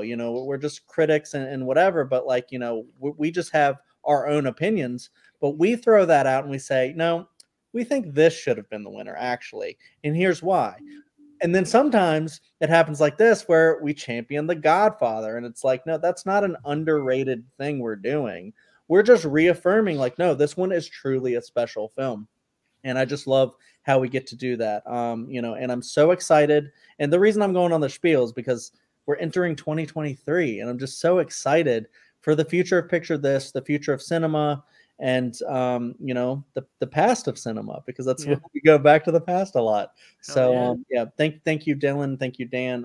You can find me here, but also in other avenues of the Dill Pickle Movie Network, Draft Day, all that stuff. But you can find me on my channel, Chadwick Webb, where for now I just do rankings. And Dylan was also on this one episode that we did, the Disney animated ranking that we did. We ranked all 61 Disney animated proper films. It was such a task, not just recording it, watching all these movies over months, and like, all right, where are you at? Where are you at? Where are you at? It was 4 of us, and it took us 5.5 hours. And then I just uploaded this thing on YouTube. Like, if you love Disney, check this out. It's 5.5 hours. I did some chapters, but it was a great time. I try to rank a lot of stuff because it's really fun. We got to get Dan on there at some point because, you know, I try to get a lot of really great voices to come in and just rank stuff and have fun. So check that out. It's a really great time. Like and subscribe to that channel to see more of those rankings. And then also check out the Nerd Entertainment Network, where, you know, we do a show called Welcome to Primetime, where we just, with my wife, Carrie, and my buddy Hunter, where we just talk about horror movies, horror shows. Sometimes we do Buffy rankings because it's my favorite show of all time. And yeah, we have a blast over there. And thank you guys so much for a long but very good and fun conversation filled episode. And For sure. we'll watch the conversation sometime soon. Yes. And you can find me at Dylan_Randazzo at Twitter and or Letterboxd. If you're listening on the Dill Pickle podcast, thank you for subscribing and give us a review, whether it's honest or great or both. We really appreciate it. And then Dill Pickle Movie Network if you're watching this on YouTube. And thank you for watching. Subscribe, please. We have a big event coming in February of 2023. The subathon is going to be very exciting, and we can't wait for more subscribers to hopefully roll in there. Not just for personal gain or money or anything like that, but just have more eyes and more people contributing to the conversation, because we love to hear from you. So please share this around if you have fans of The Godfather, because we did not trash it, y'all. And thank you all for so much for watching. We'll see you next time. Bye.